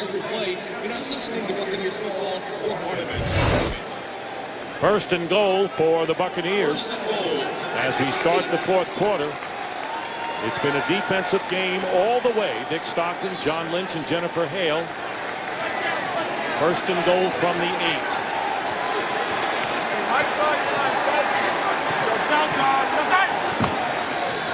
Doug Martin. First man to get him was Kendricks. Flag down. Nothing there. Illegal shift. 2 men moving prior to the snap. Did not reset. 5-yard penalty. Repeat 1st down. These are these dead ball fouls when you have 1st and goal or in the red zone that really can come back to haunt you. Self-inflicted wounds now for the Buccaneers. Confusion on that. Taekwon Underwood came off the field. They sent him back on. He was mixed up on the formation, and it results in a penalty.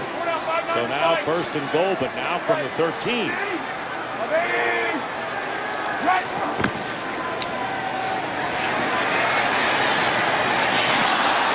Incomplete to Williams. 2nd and goal. Well, the last time the Buccaneers had a 1st and goal, they had to finally wait to 3rd down before they scored. You see Trent Cole going to get upfield, come out of the spin. He's a relentless pass rusher, Trent Cole, and he gets in Josh Freeman's face enough to distract him. And down here, the Buccaneers are very good in the red zone, 2nd in the league. Andy Reid said, good combination, big quarterback, big receivers. That works in the red zone. From the 13, Freeman's pass is caught, and into the end zone is Vincent Jackson for the touchdown.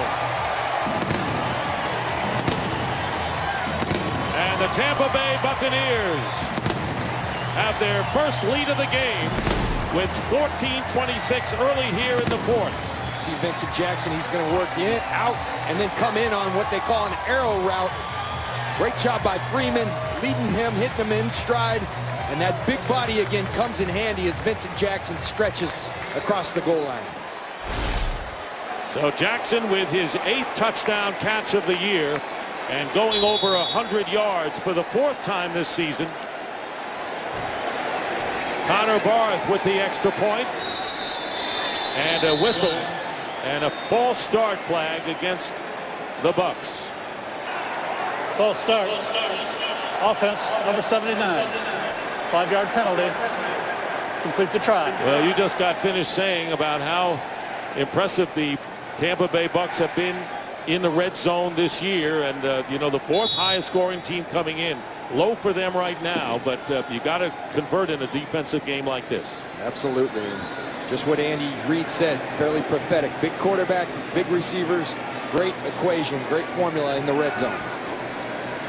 And the extra point by Barth, and the Bucs lead it now 14-10. So Freeman with 2 touchdown passes in the game, one to Williams, the other to Jackson. And Tampa Bay forges in front after trailing 10-0. And we're back here in Tampa, and the Buccaneers take care of business. You know, other teams, you can look at scoreboard watching all you want, but you win your games, you don't have to worry about the scoreboard watching, do you?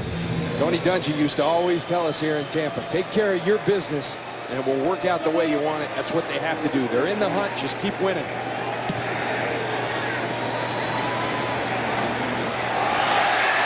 Brandon Boykin on the return.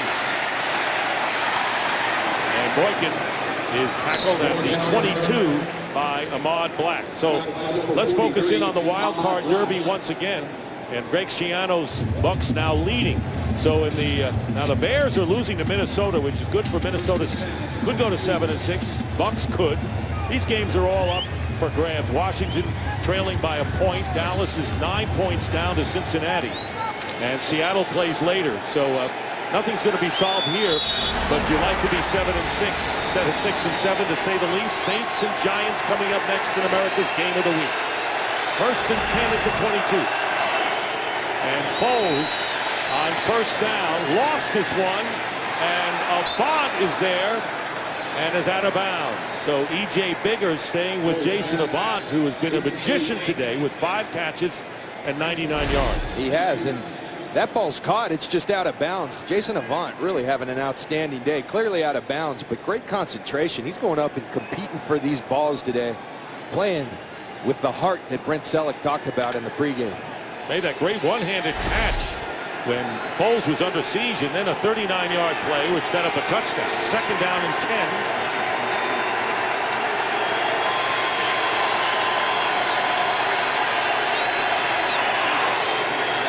Bryce Brown, really hasn't been able to do much. Mason Foster right there. 2 yards for Brown. He has 6 yards in the game. Well, an elbow pad for Nick Foles. What do we know about it, Jennifer Hale? Hey, Dick. Nick Foles has a contusion on that elbow. Nothing to worry about, nothing serious, but it is painful, so the Eagles went ahead and gave him an elbow pad to cushion it. Good observation, Jen. Seeing the little things. 3rd down and 8. From the 24. Dion Lewis for protection. And Foles and Biggers knocks the ball away from Jeremy Maclin. And that'll bring up 4th down. The Buccaneers of late have been in position but not making plays the last couple of games. Today they're finishing. We've seen it with Gerald McCoy at the D-line. We've seen the defensive backs, Gator and Biggers, finishing plays. And when you do that, good things happen. McBriar will be kicking, and Parrish back deep for Tampa Bay.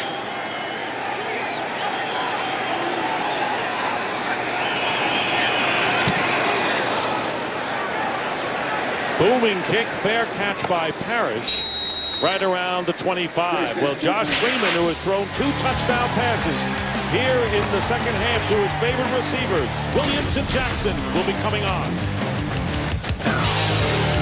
1st down for the Buccaneers, and what a difference between halves. Remember last week, the Broncos and Manning, 21-0 2nd half. This time Tampa Bay's had a good 2nd half. Absolutely. Josh Freeman starting to get that rhythm we were talking about with Nick Foles in the 1st half. 1st down for the Bucs on their 25. Doug Martin on the pitch. And here's Martin. And Doug Martin breaks Cadillac Williams' record for the most rushing yards by a Bucs rookie. He needed 73 going in. Here's Cadillac Williams, 2005, and he set the team rookie record in so many ways. Had an injury-plagued career, didn't he? He sure did, but what a fantastic. You remember when he burst on the scene, and John Gruden ran him about 40 times a game, but he was running hard, as is this young man, Doug Martin, an outstanding young football player for the Buccaneers. 2nd down and 3. at the 32-yard line. And there's the pitch on the option to Martin. He gets the first down and goes out of bounds. So Martin, tackled by Anderson, he goes out of bounds. You know, great reunion today with John Gruden and everything. But I want to know what happened when, you know, as we see that last play, when John Gruden took over as head coach of the Tampa Bay Buccaneers. What was it like in that first practice, John? Just asking. I'd never seen or heard anything like it. The first practice, excuse me, he meets me on the field and says, the first play, I'm throwing a slant right by your right ear. And I said, I didn't know you played quarterback. And he said, well, I do on this team. And right then, we knew we were going to have some fun. Some fun offensively to go with that defense. And a good hit made by Rogers Cromartie on Luke Stocker. And the pass is incomplete.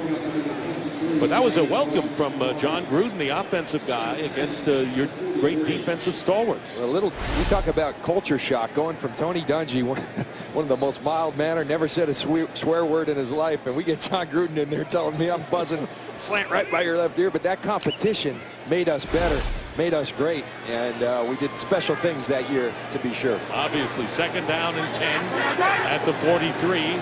And here is Martin up the middle, nothing, maybe a yard, met by D'Amico Ryans and company.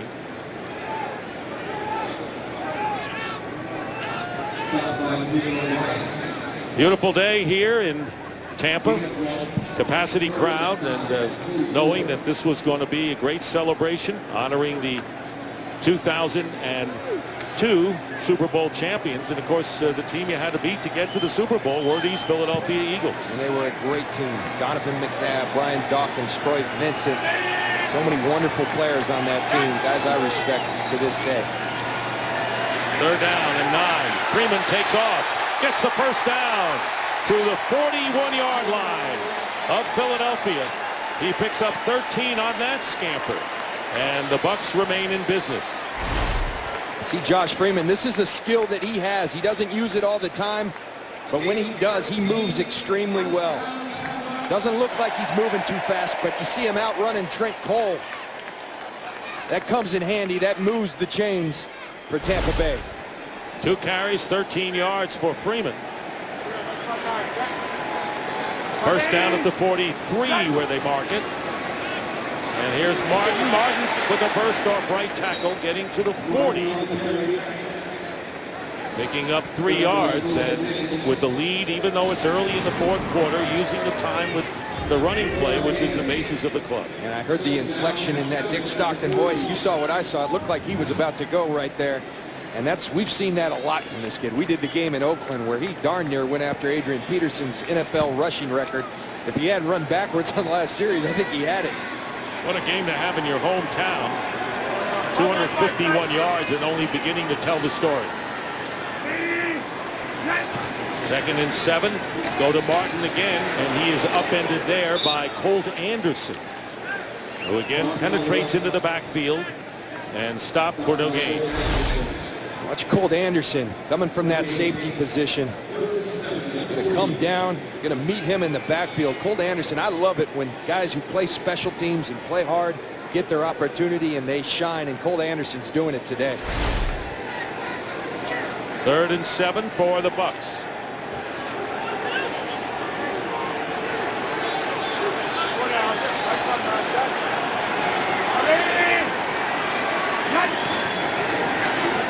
Short drop, slant, first down, more. Vincent Jackson inside the 15.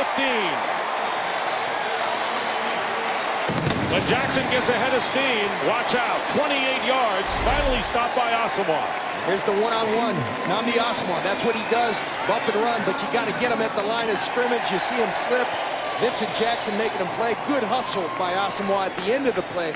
If you're going to get beat, get up and hustle, go make the tackle, and Asamoah does just that. And so the Buccaneers threatening again. They have 2 touchdowns in the red zone today, and they have a first down and 10 from the 12. This is where they like to move Jackson to the slot. They go to Martin. Martin inside the 10 and brought down. Almost it looked like from the neck, and a 5-yard gain. Martin thinks he never went down. He thinks he was laying on top of people. And at the end, just tried to get up. You see Cedric Thornton bring him down. And it never hurts to get up and keep running, right? What's the worst? There you see the Eagles with only 60 yards out. Gain 205 to 60 in a big second half for Tampa Bay, trying to add to their 4-point lead. Second down and 5. Here is Martin. And Martin loses the ball, perhaps. Not sure if it was jarred loose. Gets to the 4. And apparently held on to it. Now we have under 8 minutes to go. I don't think it was the ball. I think it was Doug Martin. He just keeps churning those legs. He is so good at contact. Puts his hand down, continues to fight for yards. Fun to watch this guy run. And the 4th 100-yard game of the season for Martin after getting into the 50s in the last 2 games.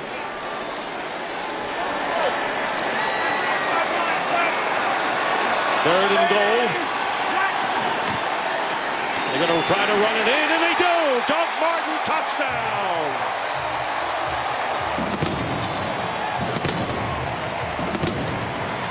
Well, the rookie has come alive again after 2 off games.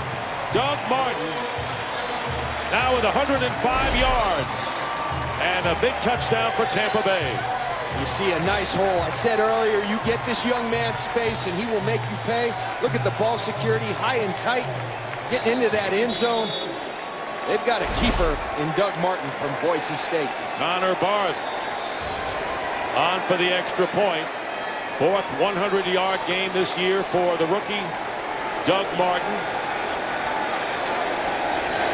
And it is now 21-10. Someone asked him, what about the Super Bowl 10 years ago? And he said, you know what? I was into basketball then.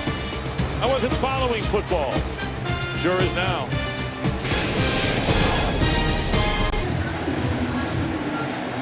Well, in Tampa, the Buccaneers have come alive big time. They had some help with miscues, but they've taken the rest, and they have 21 unanswered points after trailing 10-0 at the half. First time this year they hadn't scored in the half, but they have certainly come back big time. Brandon Boykin will return from the end zone. And Boykin brings it out past the 25-yard line. The timeout. Well, Martin and the offense. I'll tell you what, Tommy Brazier in his first game back, this defensive line puzzled with what Tampa Bay is doing. For Bryce Brown, 12 rushes, 6 yards, but Martin going over 100 yards. First time this year the Eagles have allowed a 100-yard rusher. Here is Foles, and the short slant to Macklin, and Macklin doing the rest down the sidelines, pushed out of bounds by Levante David. So a good first play for the Eagles, and it nets them 24. And this is the one thing the Eagles do have. They have skilled athletes. Excellent block by Clay Harbor out there on Gore in the corner. King Dunlap getting down the field. And you give it to an athlete like Jeremy Macklin in space, and he's going to make big yards for you. All of a sudden to the 48 of the Bucs, trailing by 11. Foles' pass and caught by Harbor, hit immediately by Biggers. It's 4.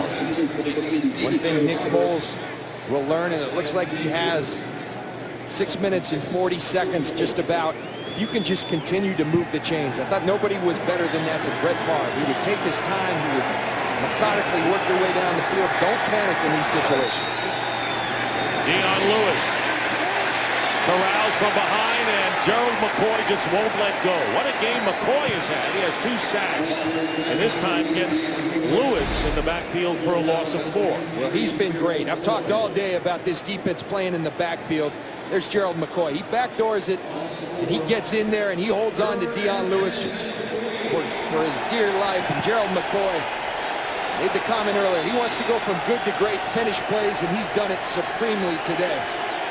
He's come back from injury as well to help this D-line. Goes to injured again. Yeah. Goes to the sideline, does McCoy. It'll be 3rd down and 10. Good protection for Foles, and this one is caught by Macklin. And a first down and going out of bounds. And that's what protection will do for a quarterback. Mark Barron makes the play downfield, 22 yards picked up. Tremendous protection. King Dunlap holding out on the edge. Great job by the offensive line. Nick Foles has the opportunity. You get a wide receiver on a safety. Mark Barron, perfectly thrown ball by Nick Foles to Macklin. Good execution by the Philadelphia Eagles. Macklin with 4 catches today. Avant and Harbor lead with 5. First down at the 26 of Tampa Bay. And this caught by Avant, and it'll be a first down inside the 15. Lack on the coverage, so they get 12 more. And the hurry-up offense in rhythm is the rookie Nick Foles. These are the type of throws that leads Andy Reid to say this guy's fearless. He's throwing into tight windows. He does so very poised and very calmly. Nick Foles at times really makes you feel like he could be the guy moving forward for the Eagles. Avant 111 yards on 6 carries.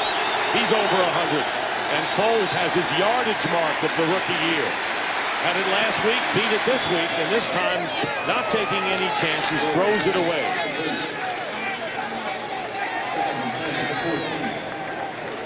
So that's catches by Avant. That's 6 catches for 111 yards.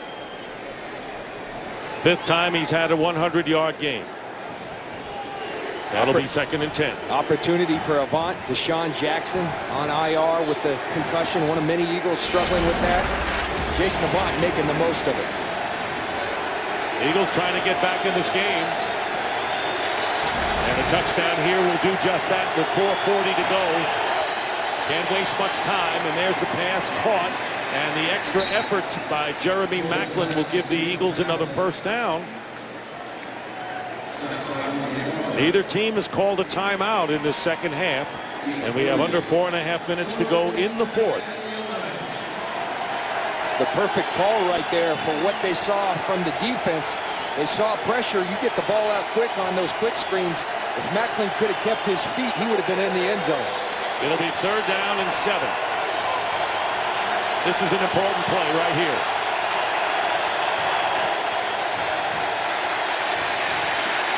Foles throws, caught, touchdown, Clay Harbor. If the Eagles don't make it and have to try a field goal, they're down by 8. But now they get the touchdown. And now it's 21-16 and going for 2. Again, Foles, we talked about the theme, stepping up in the pocket. Once you step up, then you can slide, extend the play. Eyes downfield, and a strike to Clay Harbor. And Harbor, with his 2nd touchdown catch of the year, caught the winning score against the Browns opening game. Now going for 2.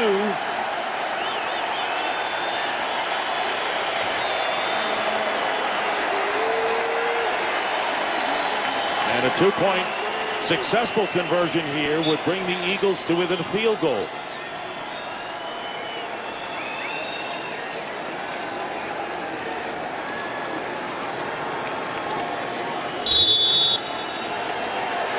Riley Cooper is their version of the bigger receiver. They're going to isolate Cooper up here. Wouldn't be surprised if they gave him a one-on-one opportunity. And here's Foles. Chase and doesn't make it. Trying to get it to Lewis, but he had Daniel Teo-Nesheim holding on to him from behind. So the Eagles do not convert the 2-point conversion. And the Buccaneers knew what I knew. They were going to be looking for Riley Cooper, so what do? They double him. His old teammate from Florida, Ahmad Black, on Riley Cooper.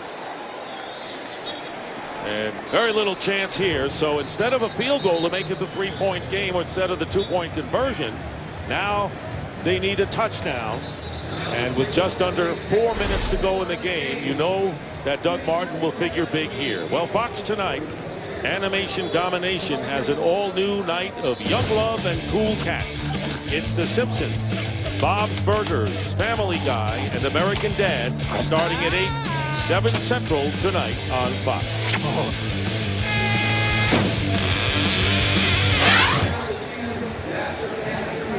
That was a big touchdown for the Eagles, John, and a big stop on the 2-point conversion by the Bucs. It was, and a very impressive drive for the young quarterback, Nick Foles. I mean, I think it's pretty clear the Eagles, they aren't making the playoffs this year. but they're playing to try to see, all right, who's our guys moving forward that we can build around. Nick Foles is someone they like. He's demonstrated why they like him today. I think he, as Andy Reid said, is proven fairly prophetic. He gets better each time you see him play. 27 completions in 40 attempts, 323 yards. He had his rookie high 251 last week, and this kick into the end zone, and Parrish will down it there, not taking any chances. It'll be the 20 for the Bucs. We'll join the NFL in celebrating 50 years of the Pro Football Hall of Fame. In this golden anniversary, come to Canton and join the more than 10 million fans who have made the pilgrimage to the birthplace of the National Football League. Visit ProFootballHOF.com for more details. And this summer at the enshrinement ceremony, the Hall of Fame, in celebration of its golden anniversary, plans to have the largest reunion of Hall of Famers ever assembled in one place at one time. More than 130 are expected to attend. First down for the Bucs from the 20. Try to use as much clock as they can. Here's what Doug Martin gets a good opening, and Martin, second effort, may have the first down. Good block by the center, Ted Larson, and it will be a first down for Tampa Bay. You hit it. Watch Ted Larson. This is hard to do. He's going to pull out from the center position and kick out Colt Anderson. That's agility, and you see Doug Martin, the beneficiary of a great block by Ted Larson, the center. And a good head fake right there at the end. 25 carries, 116 yards. Eagles have all 3 timeouts remaining. But using the clock here with Martin again, and Martin getting about 4. And we'll have a timeout called by the Eagles, their first, with 3:08 remaining. Timeout, Philadelphia, their first, a 30-second timeout. For the Buccaneers, Freeman coming alive in the second half with 2 touchdown passes. Doug Martin going wild after a 2-game slump, kind of, with 120, and Vincent Jackson, another huge game, going over 100 for the 4th time. We talked about it in the first quarter, first half, when the Buccaneers were struggling as an offense. This offense is so predicated on running the football. When they do that well, they win. It opens up the passing game for guys like Jackson and Williams. They become so versatile, and they can beat you in so many ways. But it all starts with that run game. They got that going in the second half. They trail 10-0 into the third quarter, and the Bucs made the adjustments, leading by 5, but still up for grabs on 2nd down and 7 from the 34. And here is Martin. Slips and tackle from behind. Still managed to get about 3. And a flag goes down. Penalty flag down. Right where the play was finished.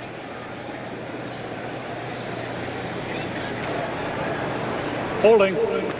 Offense number 62. 10-yard penalty. Repeat 2nd down. Ted Larson holding on the play. Come on, Ted, we were just bragging on you.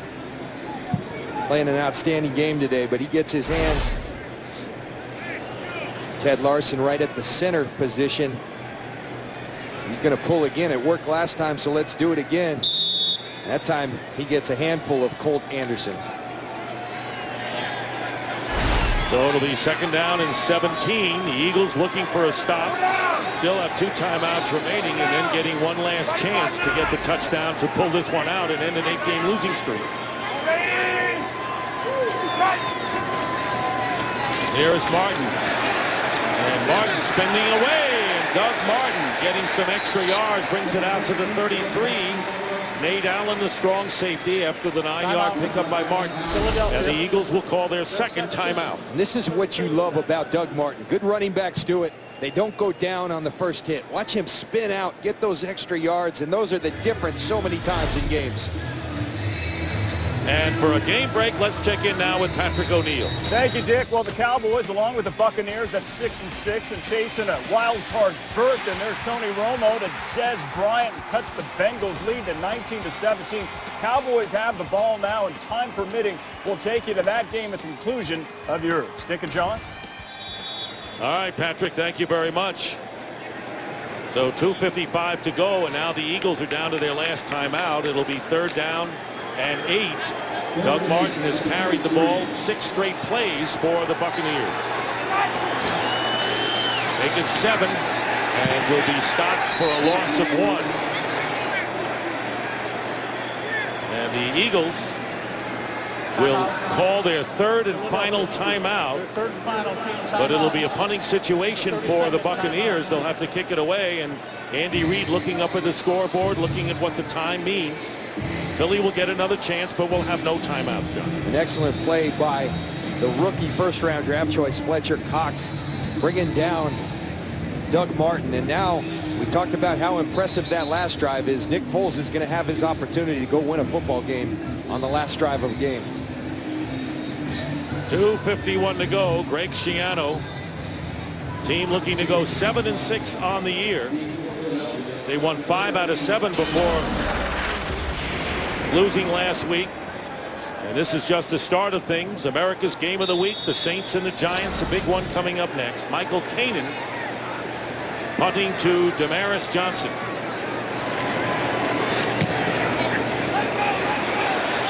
And it'll go out of bounds. See where they mark it with 2:44 to go. And it's going to be good field position for Philadelphia. It's going to be marked at the 37. So a 30-yard punt. So Nick Foles, the rookie, coming on, looking for his first victory as an NFL quarterback.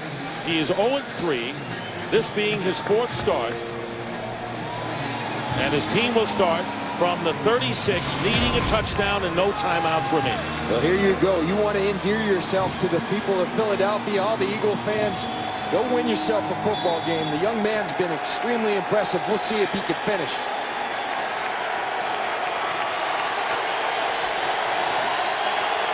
"70 days since the Eagles last won, beating the Giants. How will the Bucs defense respond? Macklin on the catch, hit immediately at the 39. Rondé Barber coming in to make the play after a pickup of 3.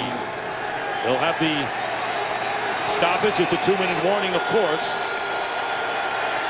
2nd and 7.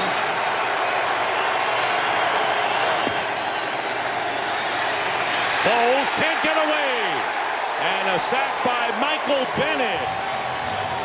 His 8th sack of the year to lead the Buccaneers, and the 6th time they've gotten the Foles today. And there's Michael Bennett working against Dennis Kelly. And he just dips and turns the corner on Dennis Kelly and finishes Nick Foles. And now the 2-minute warning. And the last time the Eagles will be able to stop the clock, needing a touchdown to win on their own 32. We'll be right back. Coming up after our game, the Lowe's Game Break Show. It is 3rd down and 14. This is a 2-down situation for the Eagles with no timeouts remaining. Needing a touchdown to win.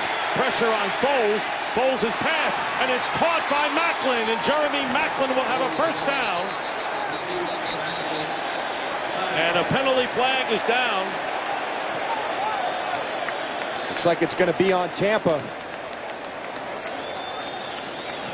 I think you're right. Flag thrown back at the 30-yard line.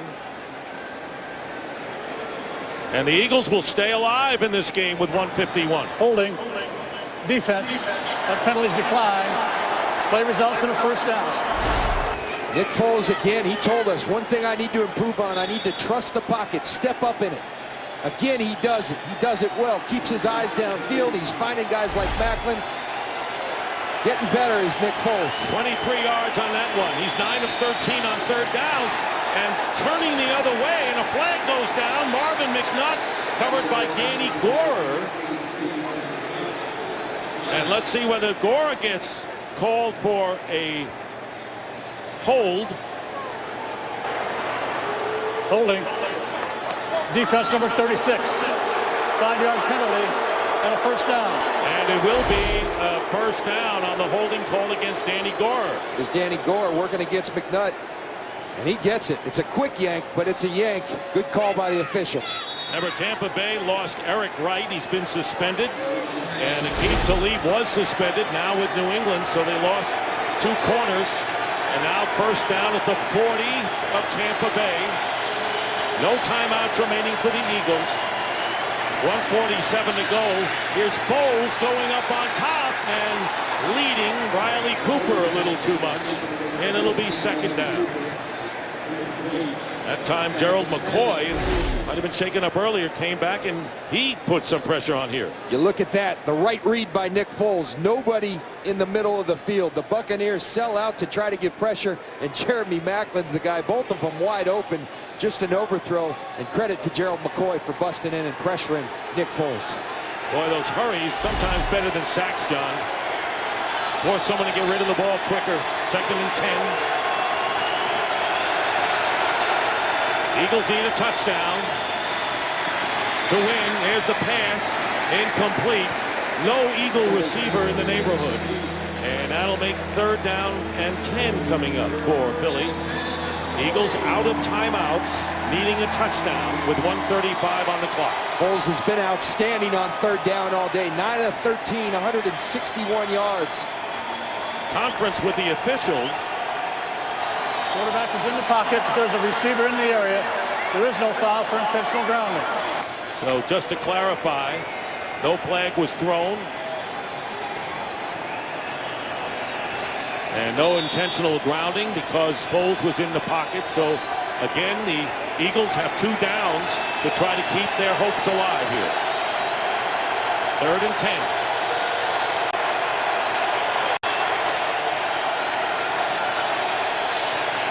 And the quick out to Macklin. And Macklin driving to a first down will be short by 1.5 yards. Rondé Barber right in the middle of it, John. And what a play by Rondé Barber. I've marveled at this guy for years. He's 5'10". They list him at 185. He's 175 soaking wet. And watch him. He's going to take on King Dunlap, who stands 6'10". He gets knocked, but he doesn't go down. And then he goes and makes the tackle. Incredible player is Rondé Barber. He's been rejuvenated for years. Maybe playing his best ball. All right, 4th and 1. Right here at the 31.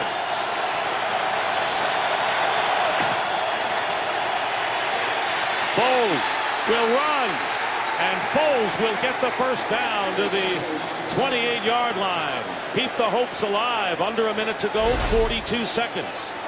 Nick Foles, his legs have come in handy on many occasions today. Now he's going to clock the football. 35 seconds left, partner. This is a good one. And Nick Foles bringing the team back close. Here he is. He ran for a touchdown earlier from 10 yards out. He runs for the first down here. And looking for his first win. 4 men on the field at the snap. The 5-yard penalty. And a 5-yard penalty will be tacked on. 12 men on the field against the Buccaneers. Remember, they had that problem last week against Denver. That was Peyton Manning got him. Now Nick Foles gets it. So they'll place it at the 23. You see Teo Nessheim doesn't quite get off. And the Bucs call a timeout. Timeout. And a smart timeout here. They have 3 left and might as well set up what they want to do defensively, John. Bryce Brown came back on the field. We hadn't seen him in a while because they used the extra receivers. Previous play will be reviewed. And they're going to review that last play. It's a booth review. Going to review whether Teo Nessheim got off the field or not, but I think we showed it when the ball was snapped. He was not off the field. Well, the Eagles special teams, 2 missed field goals, and of course a false start before one of them, a muff punt leading to the first Bucs touchdown, really opened the floodgates for them. And Doug Martin has exploded to the tune of 128 yards and a domination in the second half for Tampa Bay. That's it. And you talked about it, open the floodgates. They were in control of this football game. Tampa was struggling to get anything going, and they allowed Tampa to get back in. Tampa didn't fight their way. Then Tampa got some momentum and got going. So it'll be 1st and 5. They're reviewing to see whether the Bucs did have too many men on the field.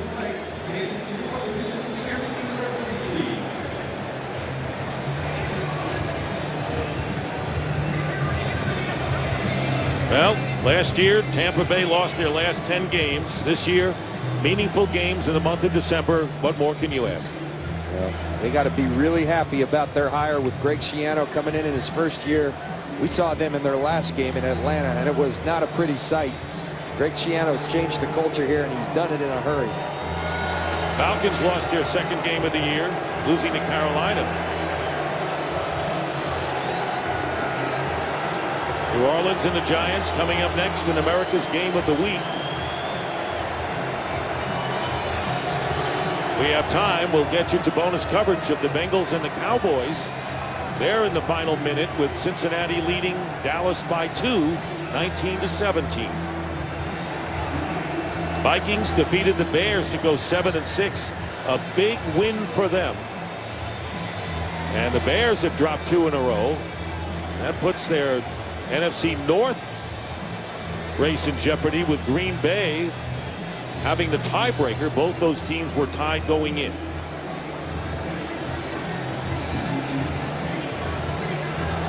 You know what? It really doesn't get decided till the next week. When you think about it.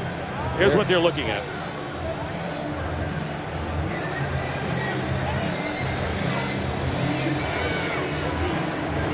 It's pretty clear that they had 12 on the field. Ron Winter coming out of the booth. Been a long review there.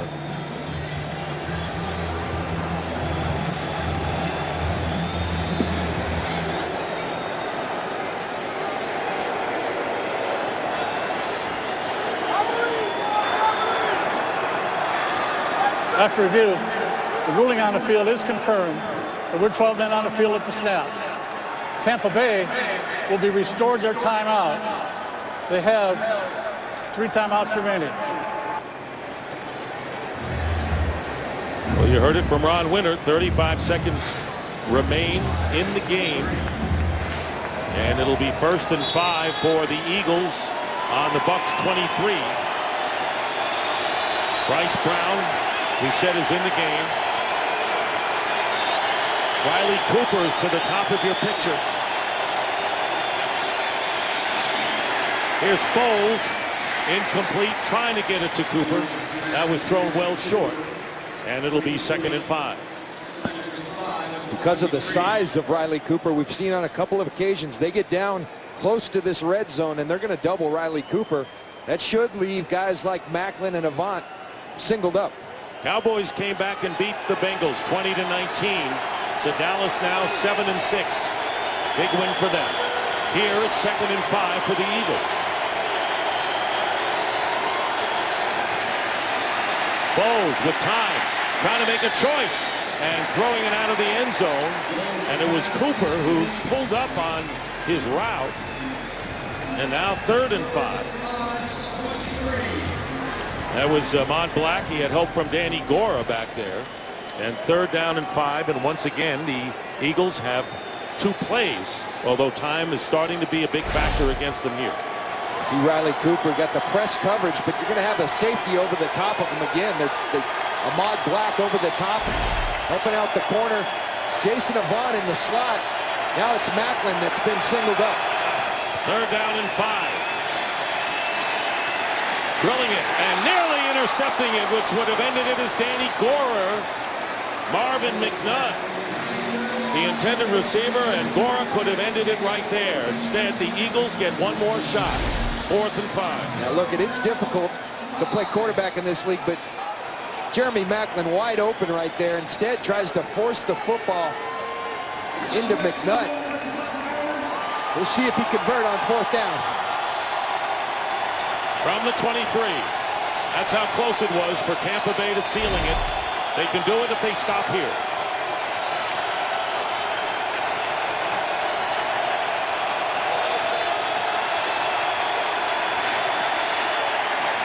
And the pass is caught at the 1 by Avant. And now 8 seconds left. The clock is running. They've got to clock it. And they do with 2 on the clock. Jason Avant makes the catch a yard short of the end zone.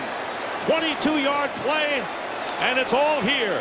And what a terrific throw by Nick Foles. You talk about fearless. You talk about poise.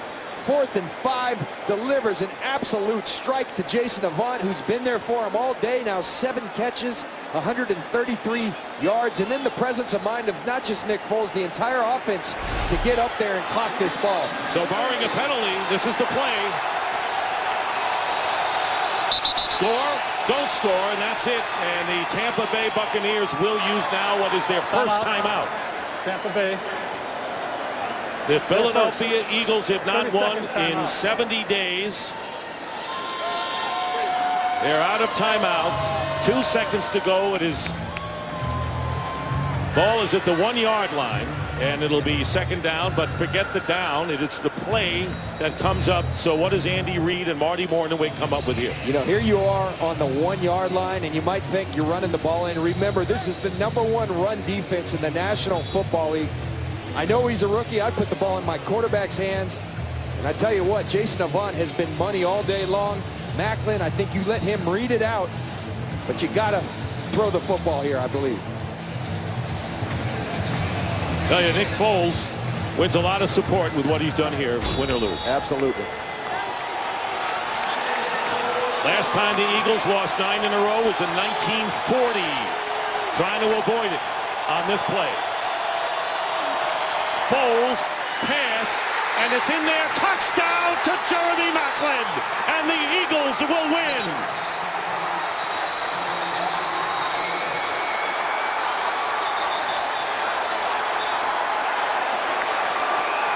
Remember, every scoring play goes to the booth for review. Got to see that one. Right knee down, left knee down. Control. Looks like a touchdown. Excellent throw by Nick Foles. Excellent poise. Great catch and concentration by Macklin. Will be reviewed. And a critical review coming up. And will the Eagles finally end this unmerciful losing streak of 8 games with a fantastic comeback? There's Andy Reid and Deuce Staley. We said it in the open, partner. Their coach is a fighter. He's in battle, to be sure, but he's a fighter. It looks like they have a fighter at the quarterback position as well. Continues to make changes every week. He's gotten younger on offense, may get younger on defense, although that defense really played a strong game, especially the secondary early. 64 yards in 2 minutes and 44 seconds. And the look on Rondé Barber's face tells it all in what would be a heartbreaking loss for the Tampa Bay Buccaneers, who were down 10-0. See Jason Avant, some good sportsmanship. This one's clear, Dick. This is a touchdown. That left foot does go out of bounds, but both knees are down. Controlled by Jeremy Macklin. Excellent play and play call by the Philadelphia Eagles. And here it is again. And if it goes, you would have Macklin with 9 catches for 104 and Avant 7 catches for 133. So after leading 10-0 and then trailing 21-10, they got a big touchdown, missed a 2-point conversion, got the ball back. And that's why you could be 3-9 in this league, and if you win a game, it's the greatest feeling in the world. You saw their huddle before. Brent Selleck imploring his teammates, play with heart, play with dignity, basically saying we don't have anything to play for other than pride for the Philadelphia Eagles franchise, and they did today, right to the end, to the very last play, and that young man was front and center, Nick Foles. Nick Foles, number-wise, 32 for 49, 381 yards, and Andy Reid. What a tough year it has been for him, losing his son in the beginning of camp. 2 coaching changes made on the defensive side during the year. If you take a vote, most people would think that he won't be back as coach of the Eagles. He'll be coaching somewhere. Absolutely. And some team will be lucky to get him if he is not in Philadelphia. Here's Ron Winter. After review, the ruling on the field is confirmed. The receiver had two knees down, possession of the ball throughout the process of the catch. By rule, the extra point must be attempted. The Eagles lead 22-21, and they have to try the extra point. So the Eagle conversion team and Alex Henry's on there, but the Eagles end an 8-game losing streak. It was their longest in 42 seasons, 70 days. We chronicled all the things that happen around the world in between these important victories. And for the Tampa Bay Buccaneers, heartbreak. They will drop to 6-7 on the year. Final score, the Eagles 23, the Bucs 21. So for John Lynch and Jennifer Hale, Dick Stockton saying so long from Tampa. Stay tuned for America's Game of the Week after these messages.